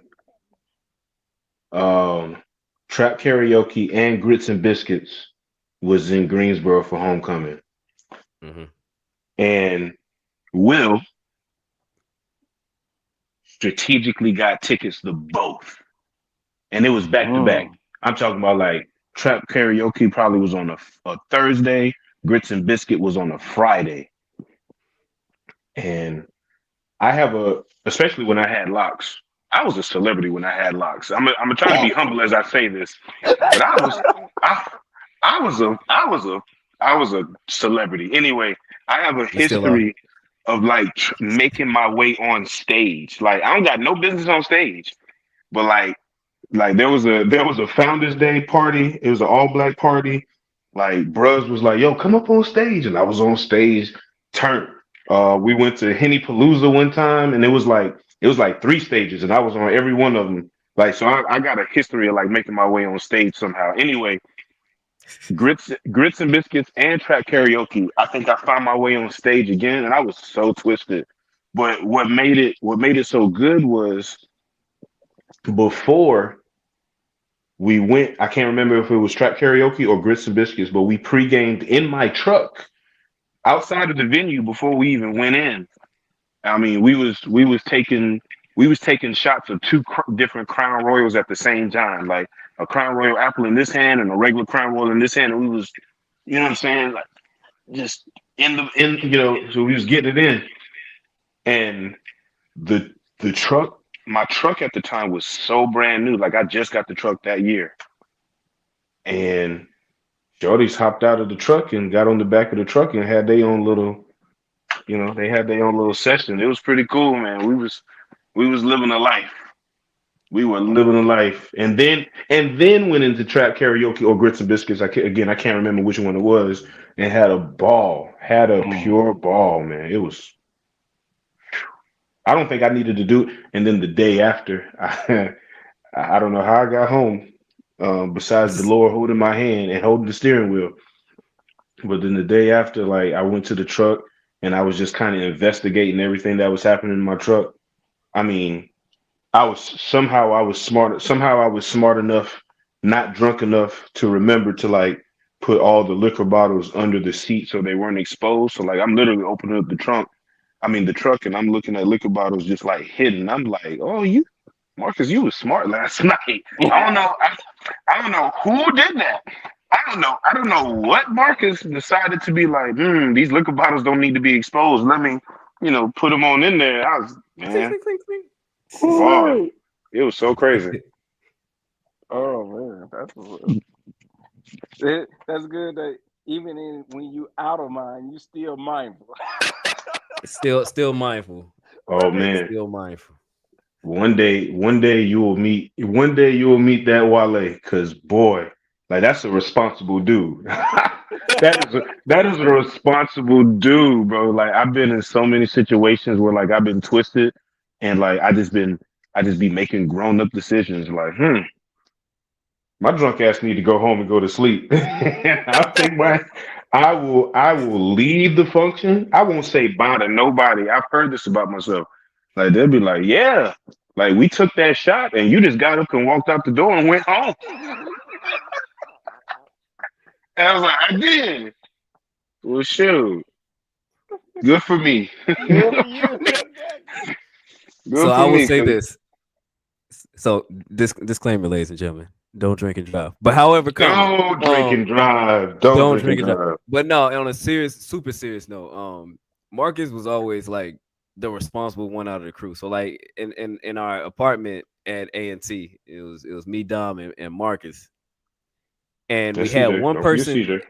Yeah, I was about to say we had one person in the other room 1 year, and then we had my brother Ross. Well, collectively, Marcus and I, our brother Ross. Who's your brother? He ended up. Oh yeah, that's true. Yeah, so all of our brother, we gotta get Ross on here one of these days, because I think now, granted, when Ross gets on here, no monetization. Wow. We are not. Wow. We are getting demonetized immediately. Immediately. Between the story. Look, I'll tell you one quick story after I finish this one. Ross, don't forget. The memory of an elephant. And so Marcus was always like the responsible one out of the crew. So when Dom and I were on our senior year, we going crazy. We leaving it all on the field. We leaving no stone unturned. Marcus was always there, like in the background, just silent assassin, either shaking his head or just making sure, you know, we were responsibly reckless, if you will. That's a good way to put it. And one thing that comes to mind, I'll never forget, we threw a house party. And I don't know how or why, but this was the one time Marcus decided to join in the responsible recklessness, and there was somebody being disrespectful, and Marcus stepped in and was like, "Hey, yo, you need to leave." And that person was like, "Yo, you don't have to yell." He was like, "Okay, leave." Like he got it. Shorty was like, she walked up and she was like, "We don't need that box. Throw it in the bushes." I was like, nah, don't throw it in our bushes, because like we going to clean. We going to get that. And they were pricker briars in there. You know what I'm saying? Ain't nobody about to dive in there to get stuck up just to get this box. Yeah. So when I said that, I hopped in front of the door and I was like, "Yo, you can't go in, man. You being mad disrespectful, blah blah blah, et cetera." I wasn't even yelling. Shorty's like, "All right, well," and she was in my face. She was like, "All right, well, you ain't gotta yell. You ain't got to yell." And I was like, "Go home. I don't care. We don't want you in there." Yeah. He had to calmly. It's a lot of. So one, I'll say this. Shout outs to God for always watching over us when we were responsibly reckless. Because like we threw a lot of house parties, but nothing ever got like out of control. Never got dangerous. Like it got crazy. But it was never dangerous, you know. Like nobody got stabbed, shot. Not a single fight. Like now that I have to look back on, like not a single fight happened at any of our situations. Now what happened afterwards? They danced the flow out though. Man, look, Zay. Completely getting sidetracked. Zay, I fell through the floor of that apartment. The floor. I'm not even kidding. Like the way we set up for the shindig or whatever, we had to move our dinner table or whatever, the table we eat at, into the kitchen area. Mm-hmm. And so I was going to get something out of the kitchen. I think it was like, whatever. So I remember going into the kitchen and, you know, thinking I'm slick, trying to, you know, Tom Cruise across the hood of the car or whatever. And I kept going down. Like I didn't land on my feet and stop there. No, like I slid across the table and the fall continued. And when I realized what happened, half of my body was through the floor and the other half was like it was on some cartoon stuff where you see the outline of the body and you see like half of them hanging out of that mug. Like that was legit me. Oh my goodness. That's not even the funny part. Like when the maintenance people came through. Oh, who is that? See, y'all done danced the floor. They some old dudes. It's like that. Y'all done danced the floor out here, didn't y'all? Bruh, imagine that old the old man that you would think works on your car. Kind of energy. Mm-hmm. That's funny. Yeah, man. Oh, sure. Fun time. That's I was funny. gonna You tell a story. you but feel I too got low. sidetracked. Yeah, man. Felt the flow.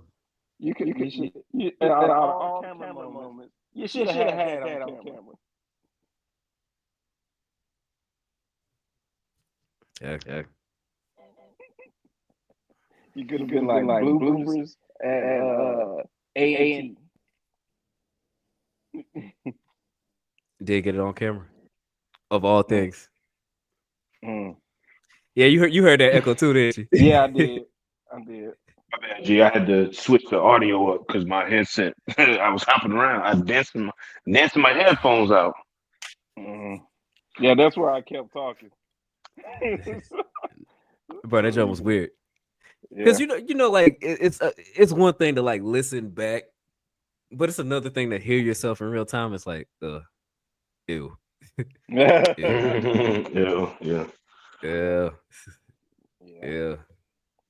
Fun times, man. But how did y'all graduate? Because people like I'll be dead honest. Because people like you keeping us in check. It's all about the company you keep, man. Like even though we sit here sharing these stories, these embarrassing stories of recklessness, man.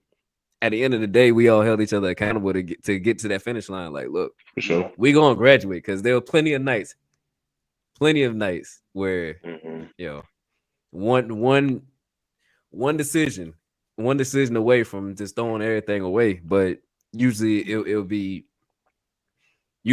Marcus like, hey, look, hey, come on, like we not doing this.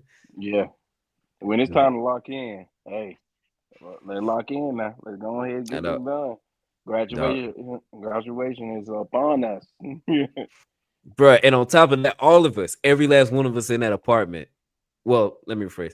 Between the three of us that's on this podcast, we out of state tuition. So, no, Denzel voice. I'm leaving here with something. Like, ain't nobody finna drop all this money on these classes and not walk away with what we came here for, man. Like, come on, man. Yeah. I think I ain't really take it serious like that until probably my second semester in my sophomore year. That's probably when I really took it real serious. I was like, I need to lock in now. Bruh.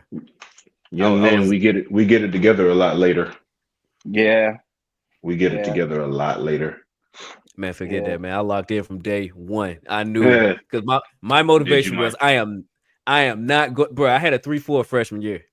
I was not going back to Alabama. Now, this is where I messed up at. I put too much chip.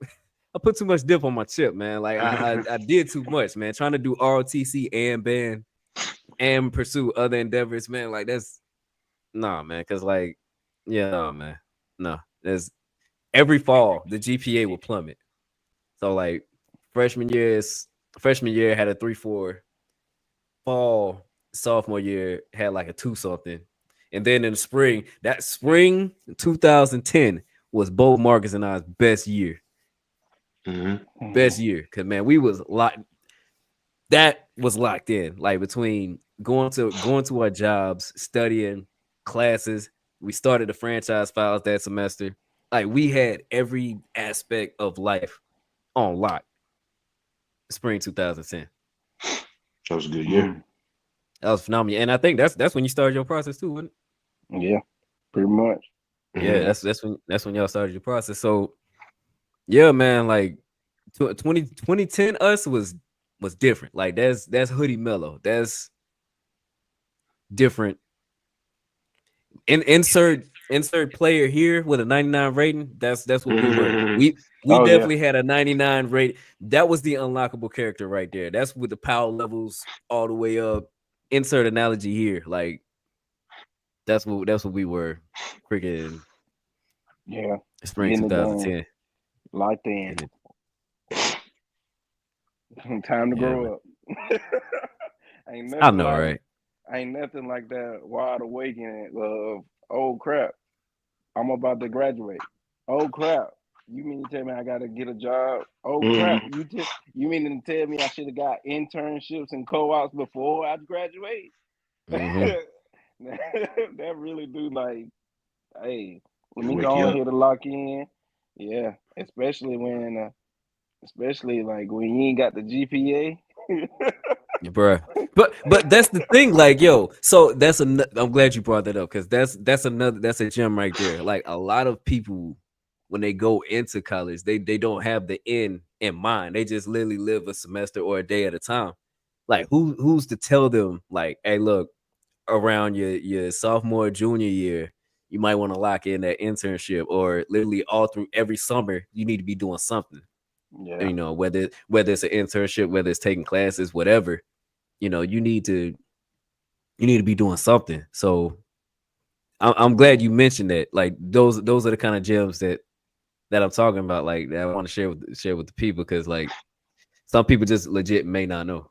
Like, they just legit may not know and have the best intentions. So I remember asking y'all this. I remember asking this question Saturday. Like, what's worse? What's worse? Somebody with the desire but doesn't know the game, or somebody who knows the game but chooses not to play? You know, what's the worst position? And so I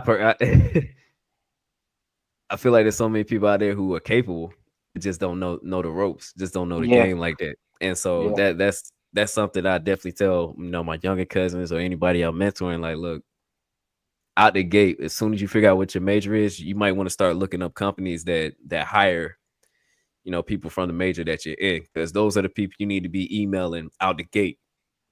Yeah, like I agree. the first semester, I say the first semester is over with, because that's now you got a GPA. You know, now you can kind of say, hey, you know, I'm on this track right here. You know, get a little credit. It's just like trying to apply for a loan with no credit score, you know, or trying to get a car with no credit score. Like, once you've established yourself on campus, like, hey, I'm a part of this organization. I'm volunteering here. My GPA is a 3-point insert whatever number here or higher. You know, that's when it's time to, you know, shoot those emails out, or even just ask your advisor. Like, I'll be perfectly honest. Like, the relationships you have with your professors and advisors will take you a lot farther than just you. I agree with that. Work, because, like, that's the like, I ended up winning an essay contest just off the strength of the professor rocking with me, yo. You know, like, and if she didn't see that in me early on, like, hey, you're a decent writer, how about you enter this essay contest or whatever? You know, I hate to say this, I feel like at most PWIs, that's what happens. You know, the students just go to class, they turn in work, whatever. I'm not sure if they seek out the students that look like us for those opportunities that can help them advance, you know. And fortunately at A&T, between the relationships, the rapport I had with the dean, like, I'm not even gonna hold you, I didn't know how much certain people rocked me until, like, real life situations would happen and they go to bat for me. And that's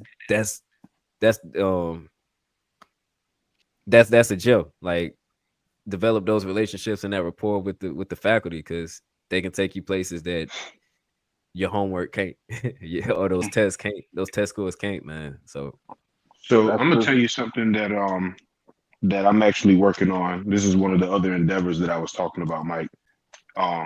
So there's still a page out of Zay's book. I am working on trying to do public speaking. Let's go. specifically the one topic that I have a huge passion for right now is going back to our HBCUs and talking about the values of mentorship. You guys, you might can give me a story or share an experience that contradicts what I'm about to say, but I wholeheartedly believe that while we're in school, like the value of understanding that when you get into your field, whatever your field is, so I'll preface it like this. Black people, we love a get it out the mud story. We love being able to say, oh, I did this on my own. I raised my kids on my own. I got this GPA on my own. I got through college on my own. I got this promotion on my own. I'm a this at my job on my, I did it all on my own. We love that shit. Oh my gosh, we love that shit. But I in my current workplace, you know, when a CEO retires or an SVP or an EVP retires, they always do like a little, you know, they do like a little excerpt on them on the company page, and we can, you know, read about their career. And, you know, I'm telling you, like you can go out and research it if you want. You probably not gonna find us. I'm telling you, like a lot of these white people, when they get out of school, like the day they get out of school, shit, before they go to school, like there's some high ranking white person at a job that's making, you know, 200, $300,000 a year, that's holding their hand and walking them through the process of getting to where they are.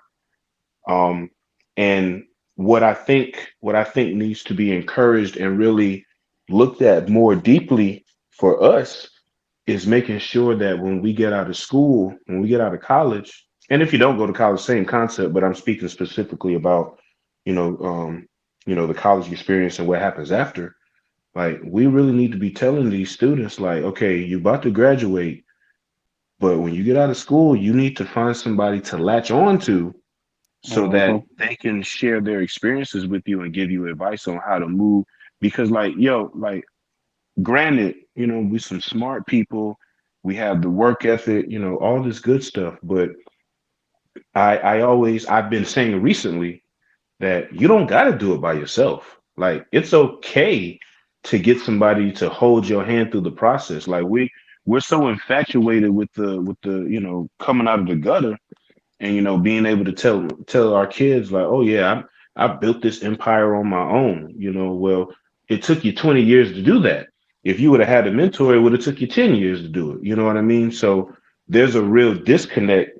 I feel, I could be wrong, but I feel like I have a decent understanding of it. I feel there's a real disconnect with us getting out of college and not seeking mentorship immediately. I'm talking about, like, you might not know what your end destination is for work. You might not, you know, obviously a lot of us get out of school and we don't go right into the field that we graduated in or the field that, you know, is our passion or whatever. You know, we get a couple of stepping stones along the way. But the concept of getting somebody who is doing well and giving you advice on how you should do well, like that's a transferable skill, right? Like, I could get a mentor who's a VP in a telecommunications company, and they're going to be able to give me advice on how I can excel in my engineering, you know, field. Like, it's not so secluded to one thing. Like, you don't have to get a mentor that's an engineer if you're trying to advance and be a, you know, in your engineering career. You don't have to, you know, latch on to somebody who's an executive in the C-suite in a corporate organization to walk you through your corporate organizational journey. You just need to get somebody who can give you the gems and the advice on how to move strategically through whatever career you're in. And it's never just one. You never really just get one mentor. Like, I'm telling you, like, when our CEO retired, name is Tom Rutledge. For those of you who are familiar with CEOs, I used to study CEOs at one point in time just to try to get my knowledge up or whatever. But Tom Rutledge, he just retired a couple of years ago from Charter. And when they did the little when they did the little joint on him, the little excerpt on him about him and his career, man, this man had a this man had a mentor from a corporate organization at the age of 18 years old. So like people have been walking him through the ropes for forever. You know what I'm saying? Like, and it's just one of those things where like we can't be afraid of that. We can't be, and we're not afraid of it, but we can't be so focused on, making our own story where we neglect the fact that we can get to where we want to be a lot quicker if we just swallow that pride. That's that. So this whole concept, I hate hearing cliches, but I'm gonna have to use it. You got to break your generational curse. And people are so quick to be like, oh, if I get this amount of money, I can break a generation. That's what the thought is. People aren't saying that, but that's what the thought is. When I get X amount of dollars, I'll be able to break my generational curse. That's what most people are thinking when they talk about generational curses, and that's not it. The generational curse is a mindset thing, and the mindset is to me, the message that I want to preach. The mindset is stop trying to do it on your own because like you don't know what you don't know. You don't know, you don't have all the experiences in the position that you're trying to get to. Like if you're trying to be a millionaire, well, I mean, you don't have the experience of a millionaire. So like how you go, like I understand that there's a grind to it. Like you'll get to $1 million. I understand that, but like what's a way easier way to become a millionaire is to talk to another millionaire and figure out how they did it and have them walk you down their path and share their experiences and their mistakes so that you can avoid them, or adjust or pick up their stories and adjust and apply it to yourself. Like why not ask somebody who's already done it? Like why not get that advice from somebody who's done it? And I feel strongly that in our black colleges, we don't push that well enough. Obviously, we got college advisors and we got big brother big sister programs and this that, and the third, but are we really telling our students, hey, find somebody who made it and really lean on them, like hold that relationship well after you graduate, well after you start in your actual career? Like are we really pushing that narrative? I personally don't think that we are, and if we are pushing it, we're not pushing it well. So that's something, that's one of my endeavors that I'm trying to get out here and do. I've been emailing A&T, letting them know my credentials and where I'm at and my experiences and things like that. And I've gotten some good messages back, like, yeah, we're going to keep you in mind. This is a message that we need to pass on, blah blah blah, et cetera, et cetera. Obviously, I started this journey this year, so you're not going to get, in my opinion, you're not going to get those results immediately. But that's where I'm at, and to tie into everything that we were just talking about, I wanted to kind of share that with you guys. And I know, Zay, you probably have a wealth of information that you want to share that can either contribute to that or maybe defy it. Maybe you want to tell me something that like, nah, Marcus, I think you might be whatever, but the conversation is out there for sure. Yeah, no, I think you were spot on it because I like you said, everybody likes that I got out the mud story, but now that I'm older, I'm understanding those people that say they get it out the mud are only go so far until they link up with somebody. Because the thing about it to me now is building that relationship. What does your when you talk business and everything else, who are those people are you talking to say, oh, have you thought about doing this though? Did you think about doing this? Okay, if you're going to do this from an administrative perspective, what have you thought? Have you thought about putting a business plan together to do such and such and such? Like those type of conversation. And I feel like you got to have a mentor. And one of the smartest thing that one of my mentors said to me, he said, Alxavier, I got you on the technical knowledge. Now you need to find somebody that's outside of your field and another engineer.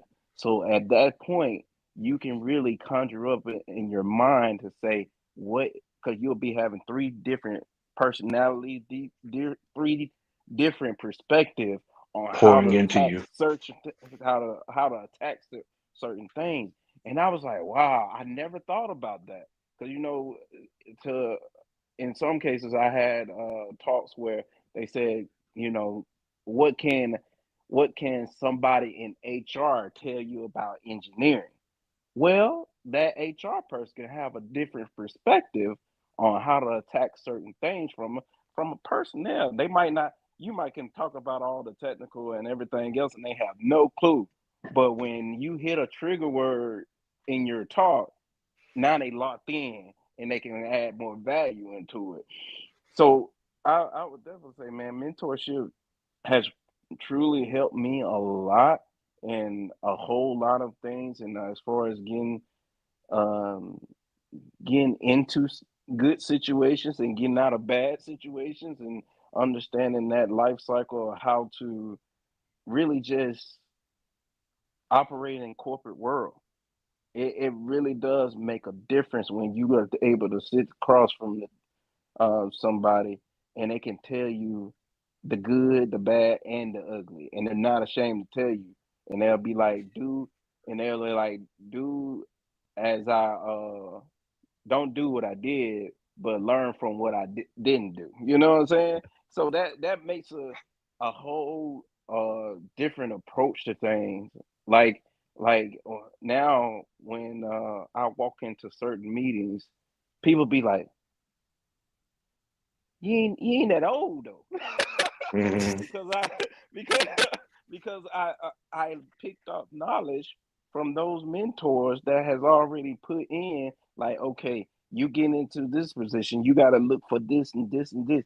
Think about the bigger picture. How is this thing gonna operate into this world that you're in? Okay, if you're going after this, then you need to look at it on this part of it. So they're always thinking about the bigger goal.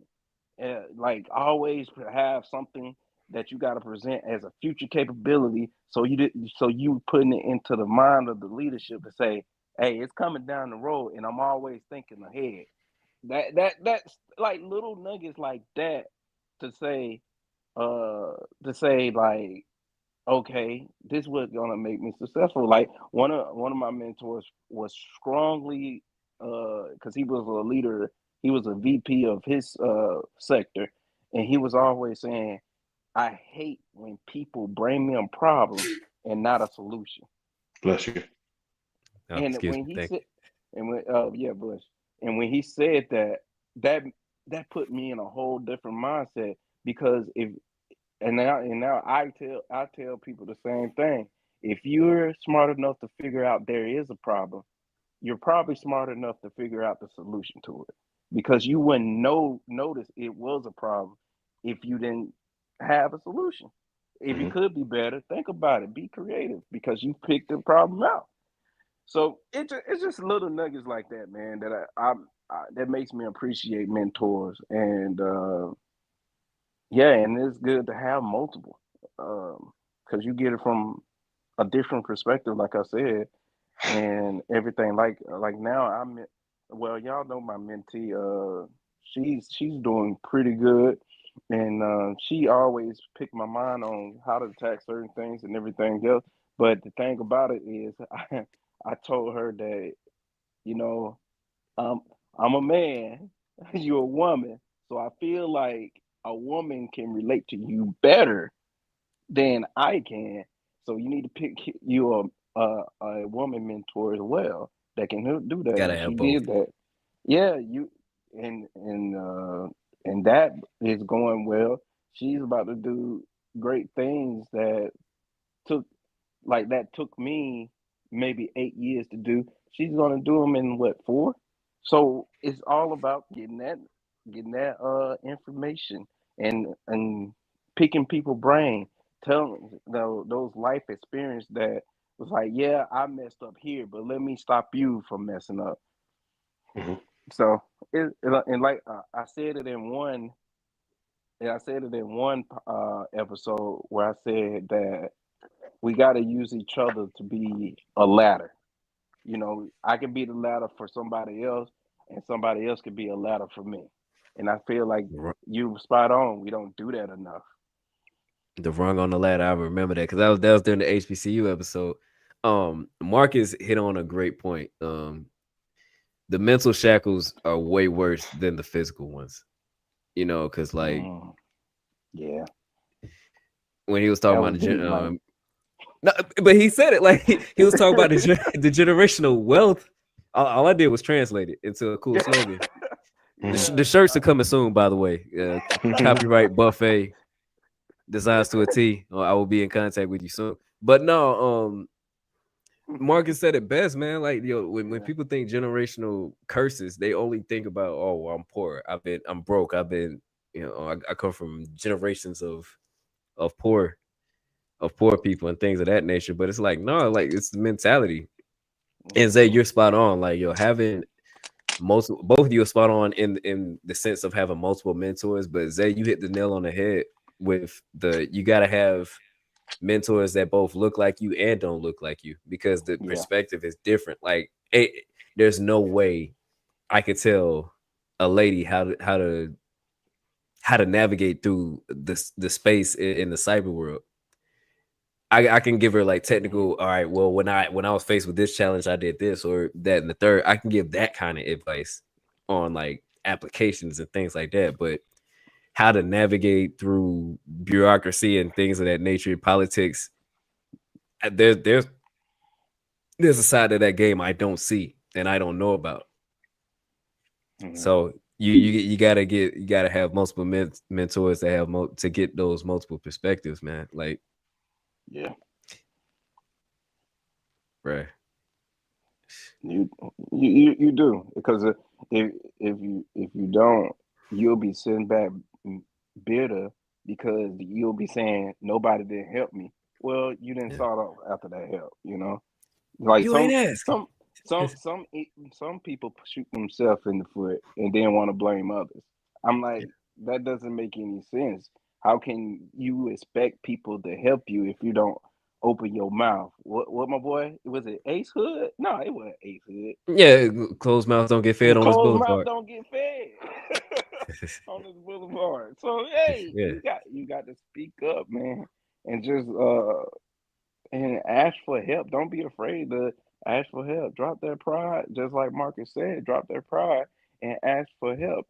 And see, and I think that generational wealth, it can be a multifaceted, term, because it all depends on what you define as wealth as well. There we go. I define wisdom as well, because you could give that child the first child that you had, give them $1 million. If they don't have the mindset to operate on that millionaire level, then they'll lose it as fast as you gave it to them. So that to me is generational.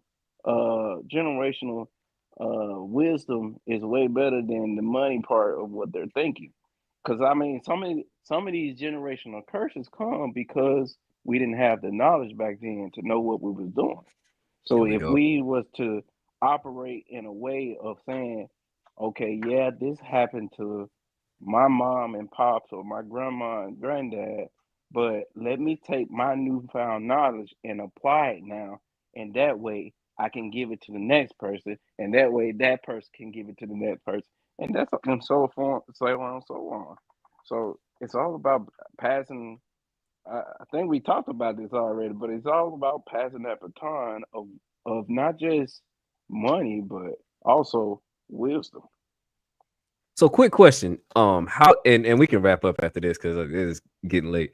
I didn't realize what time it was. I got so caught up in the conversation. I'm like, shit. But how deep were y'all into your career before you found like your first mentor? Last year. God. Last year, and I'm reaping the benefits of it now. But no, I was focused on my get it out the mud story. I was, oh man, Mike, you already know, because like at this point, I'm like, oh shit, yeah, I walked into this company and oh, I got promoted. I got promoted again. I got promoted again. And the last time I got promoted, they fucking relocated me, and I ain't have to spend no money. And I did it all. You know what I'm saying? I had to get it out the mud story. Like, yeah, I came in here and I worked from the bottom, and now I'm here. You know, started from the bottom, now we're here. And then it hit me like maybe like last year, I was like, damn, like I ain't got no promotion in a little while. What's going on? Bro, like the what's old going adage, on? the old adage is true, man. Like if you want to go fast, go by yourself. If you want to go far, you gotta have folks with you, man. Like and you're living, Yeah. you embodied that just now, man. Cause like you Yeah, would you get do. quick. Cause I remember them stories, man. Like you was getting promoted quick. Like, yeah, bro, I got a promotion. Now I'm training people, and now they want to move me to so, bro, fast. But now it's like, you know, you hit that ceiling, that invisible ceiling that a lot of people don't talk about, that they don't know how to maneuver around because they don't know it's there. Yeah, they, so I was they don't like, realize all it's right. there. So either I'm gonna keep doing it by myself and get another promotion in 3 years, or I'm gonna find somebody who's a VP or SVP or EVP, and I'm gonna latch on to them, and they go show me how to get a promotion in a year. So you know what I'm saying? Like it's a no brainer. Like fuck doing this shit on my own. Fucking die. Fucking die. You know, now that you said that, I'm gonna answer the question, but I'm gonna derail for a second. I feel like at certain points in my life, I said that I'm sick of my own shit, and I'm had to make some changes. Yeah, it really is because it's that what you just said triggered me because there have been a couple of times, or not even nowadays, I'd be like, man, this keep on happening to me, or it's not happening to me. I'm sick of my own shit. Let me change my ways and everything like that. So see, that's what I'm talking about. Is about growth. You know, that's all it is. But to Mike, to answer Mike's question, I met. I think I met Dr. McFadden 2014. I think 14. 2014 is when I met him, and 2013 or 14 is when I met him, and he's been a great asset to my life as far as leading me through my career. And not only that, it's a whole different vibe because I feel like the way that he be looking for answers from me too is like we kind of trade information on things now. You know, I'll tell him my situation and he'll give me his advice, and then he'll tell me what's going on at his job, and I give him a perspective from my level. And it's like he's learning from a manager point of view of young people and how they think and everything else, and then I'm learning from the seasoned vet in the game, and I'm learning from him and how to deal with everything. So it kind of like a trade off. He's not coming to the table like I'm such and such and such. Listen to me, and I accomplish a lot and everything. But he just as humble as I am, and I feel, and I will say this as a little nugget is if you got a mentor that always talks about what he's doing and always talking about who they are, you need to change mentors because that mentorship is not about you.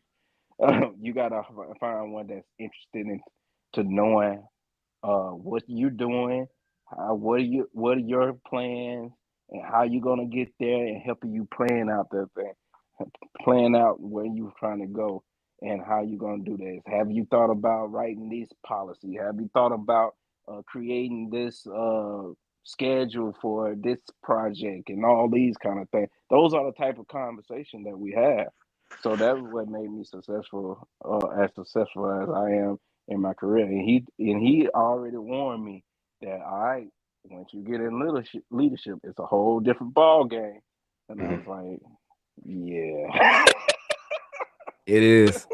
It Boy, is, man. Is it? You gotta play politics now. You gotta play it. You rather focus on the technical part. You gotta, and then the fact that you truly gotta. I had a lot of trust issues coming in, but now you're in a position where you gotta trust people to do their job, and that's a whole different dynamic for me. Cause I'm used to getting like Marcus, I'm used to getting it on my own. I don't Out need the to mud. move out the way. But now, hey, I got too much on my plate. I need to delegate this. Bruh, delegation is key, bruh. Delegation is Yeah. key, man. You're a people leader now. Yeah, but yeah, that it's I would say mentorship has helped me in a lot of ways, and see that information that I learned from him, I pass it on to Kayla and let her have it. So, and that's how you just build it. And you know what she gonna do? She gonna pass it on to somebody else, and they go and get where she is in 2 years, and then that person gonna pass it on to somebody else, and they go and be sprinting out the blocks, out the gate with it. But man, that was good. That was good. It's all about that. What Mike used to say. It's all about that dash in between. The dash in between your birth year and your sunset year. Yeah, man. That dash. That dash, it can either be light, it can be heavy, man. It all depends on how you define it, bro. Like, yeah, that's true. Yeah. But on that note, cueing the music. Mm-hmm. Oh, okay. New features for this. Hey, man. Hey, look, we ain't on Zoom no more. Hey, look, if y'all cut us a check, we'll go back. But until then, Marcus, you got any parting words for the great people? I can say that this was a nice revitalization, resurgence. The phoenix has risen from the ash, and it was good to be present with the brothers. This was nice. Always a pleasure, man. Always a pleasure. The Motivational Zay, man. What you got? Sometimes you gotta be like water and just flow with the current. Mm-hmm. There we go. That what Bruce Lee taught me. Hey, look. Bruce Lee used to be on that hen dog too, man, like Shannon Sharp, man. Hilarious. Straight up. That's why he was whooping up on everybody. But no, it's always a pleasure chopping it up with y'all, like on and off camera, man. Y'all really inspire me to do great things. And yeah, like I said earlier, man, the company you keep is key. But before I get out of here, y'all know I gotta promote something, right? So of course, go get the gosh darn book, Prisoner of Dreams, by our very own Xavier Peoples. You can get it on Amazon. I'll put the link on YouTube, in the description on YouTube. Y'all go cop that, man. There's so many gems in here. The analogies this man used to describe certain situations. I ain't gonna hold you. I was in a rut not too long ago, and I read your book, and it helped me get through. So thank you. Your first in-person review. Well, I don't know if I'm the first, but in-person review. I'll tell you straight up, man. Hey, we need more of these. I can't wait for the Netflix series to come out, or if you make this an on-screen adaptation. Looking forward to it all, man. So so that's all I have as far as promotion. And of course, y'all know how I end these things, man. Y'all motivate us, so we're gonna keep motivating y'all, keeping these positive vibes going. And also, even with the recipe, you can't cook like us. It's a must, y'all trust. The buffet, we out here. Oh yeah, shout outs to Taji, shout outs to the Black Onion. She responsible for this hoodie I got on that says Dear A&T. She's been supporting the podcast for a while now. So everybody, I show love back. And on that note, we out. Cool. Oh, that was dope. Yeah, man. Very nice. Oh, we got new phrases. Got the theme song playing in the background. Boy, yeah, boy, I tell you, showing up after the pandemic with something else. Hey, That boy Mike. That boy Mike. That boy said we coming back with new water. have to, man. We ain't gonna use the old water that's on the stove. We gonna come back and fill it up with new water. Yeah. Gotta get the new. And also, if y'all send a check, I'll keep the label on next We'll time. put the label on. You old Kyrie Irving, motherfucker. There go right there. Oh my goodness. That's so funny. Hey, we out, y'all. Hey, anybody that tuned in, we appreciate y'all, man. But we out for real this time. Mm-hmm. All right. Y'all take it easy. Yeah, you too, bro. All right, bro. Take care.